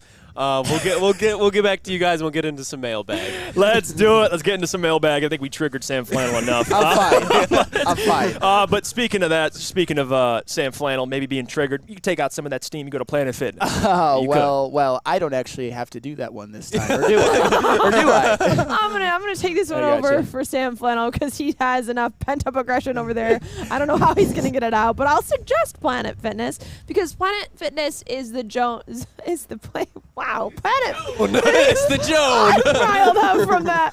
Planet Fitness. God, Planet Fitness is the judgment-free zone where you can go and work on your physical and mental health. Right now, take advantage of the free opportunity for all high school students to go and visit Planet Fitness. Sign up at planetfitness.com or visit one of their many locations near you today. Planet Fitness.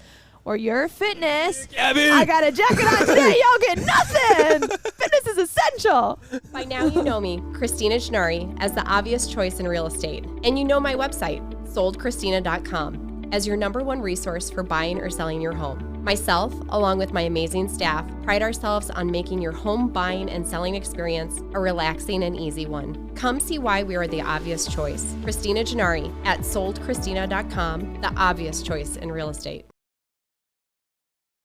Have you ever argued with your little brother? How about some random guy you're stuck in a room with for an hour? Flannel Sam and Spencer Raxter are at each other's throats. One Spartan alumni and one Walmart Wolverine are locked in a room with nowhere to hide.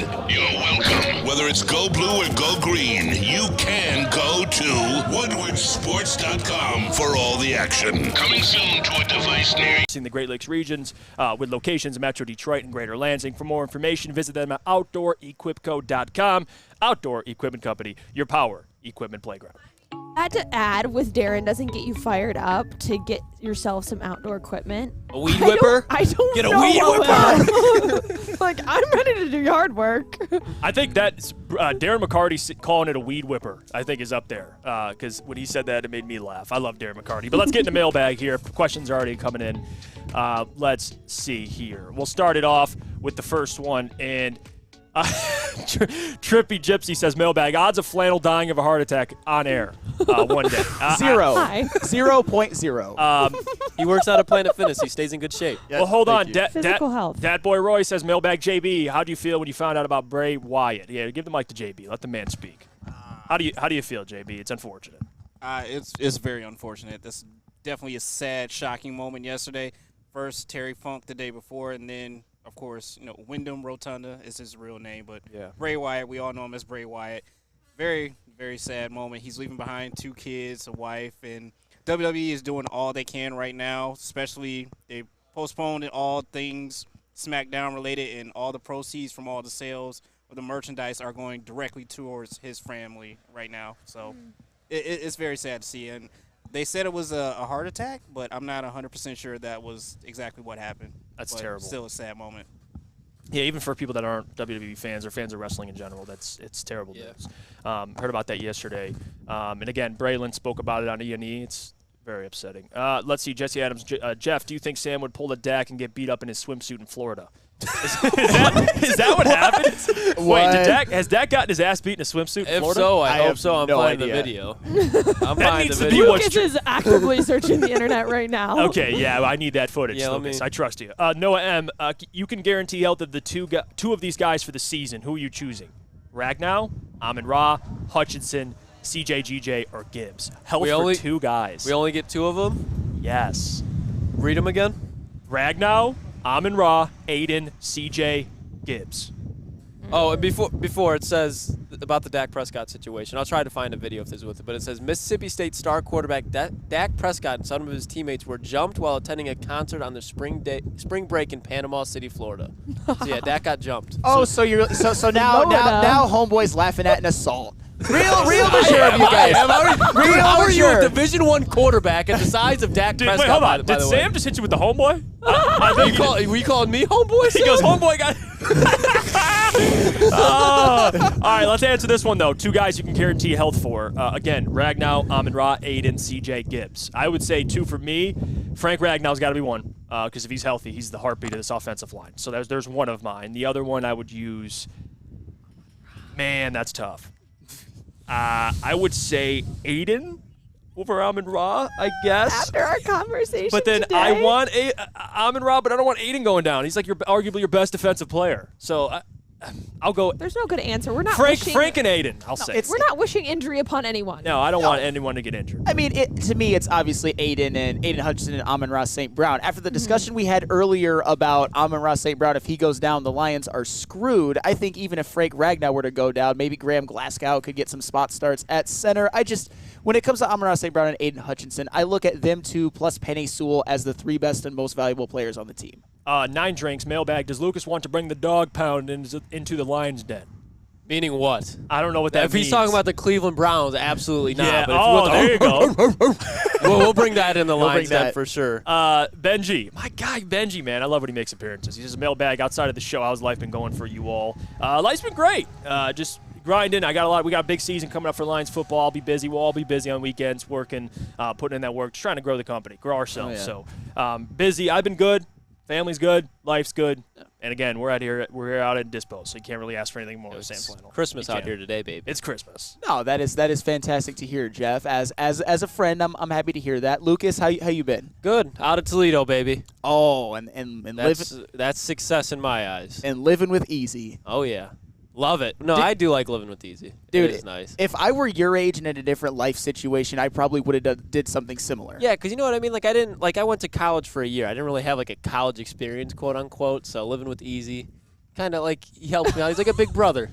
Well, speaking of 2 dudes from Woodward Sports being in the same room, what about Broder and Booner on their new show? And they're not living and getting weird like Lucas and Easy, but again, they are doing a show, and you guys are going to want to tune in. What? You heard what I said. It's Woodward Nights with Broder and Booner. We found 2 of Detroit's newest up-and-coming sports personalities, and we're giving them a voice again weekdays from 8 p.m. to 10 p.m., premiering Tuesday, September 5th. Join Booner and Broder every single night to hear some of Detroit sports' hottest takes, the best entertainment, and join the boys to talk some sports. We promise that you're not going to want to miss it. Woodward Nights with Booner and Broder from 8 p.m. to 10 p.m. on the WSN YouTube channel. Be sure to tune in. I got something for us real quick. 24-second video. of the breakdown of Rain Dakota Prescott's jumping. So we'll play that for us. All right, cue it up.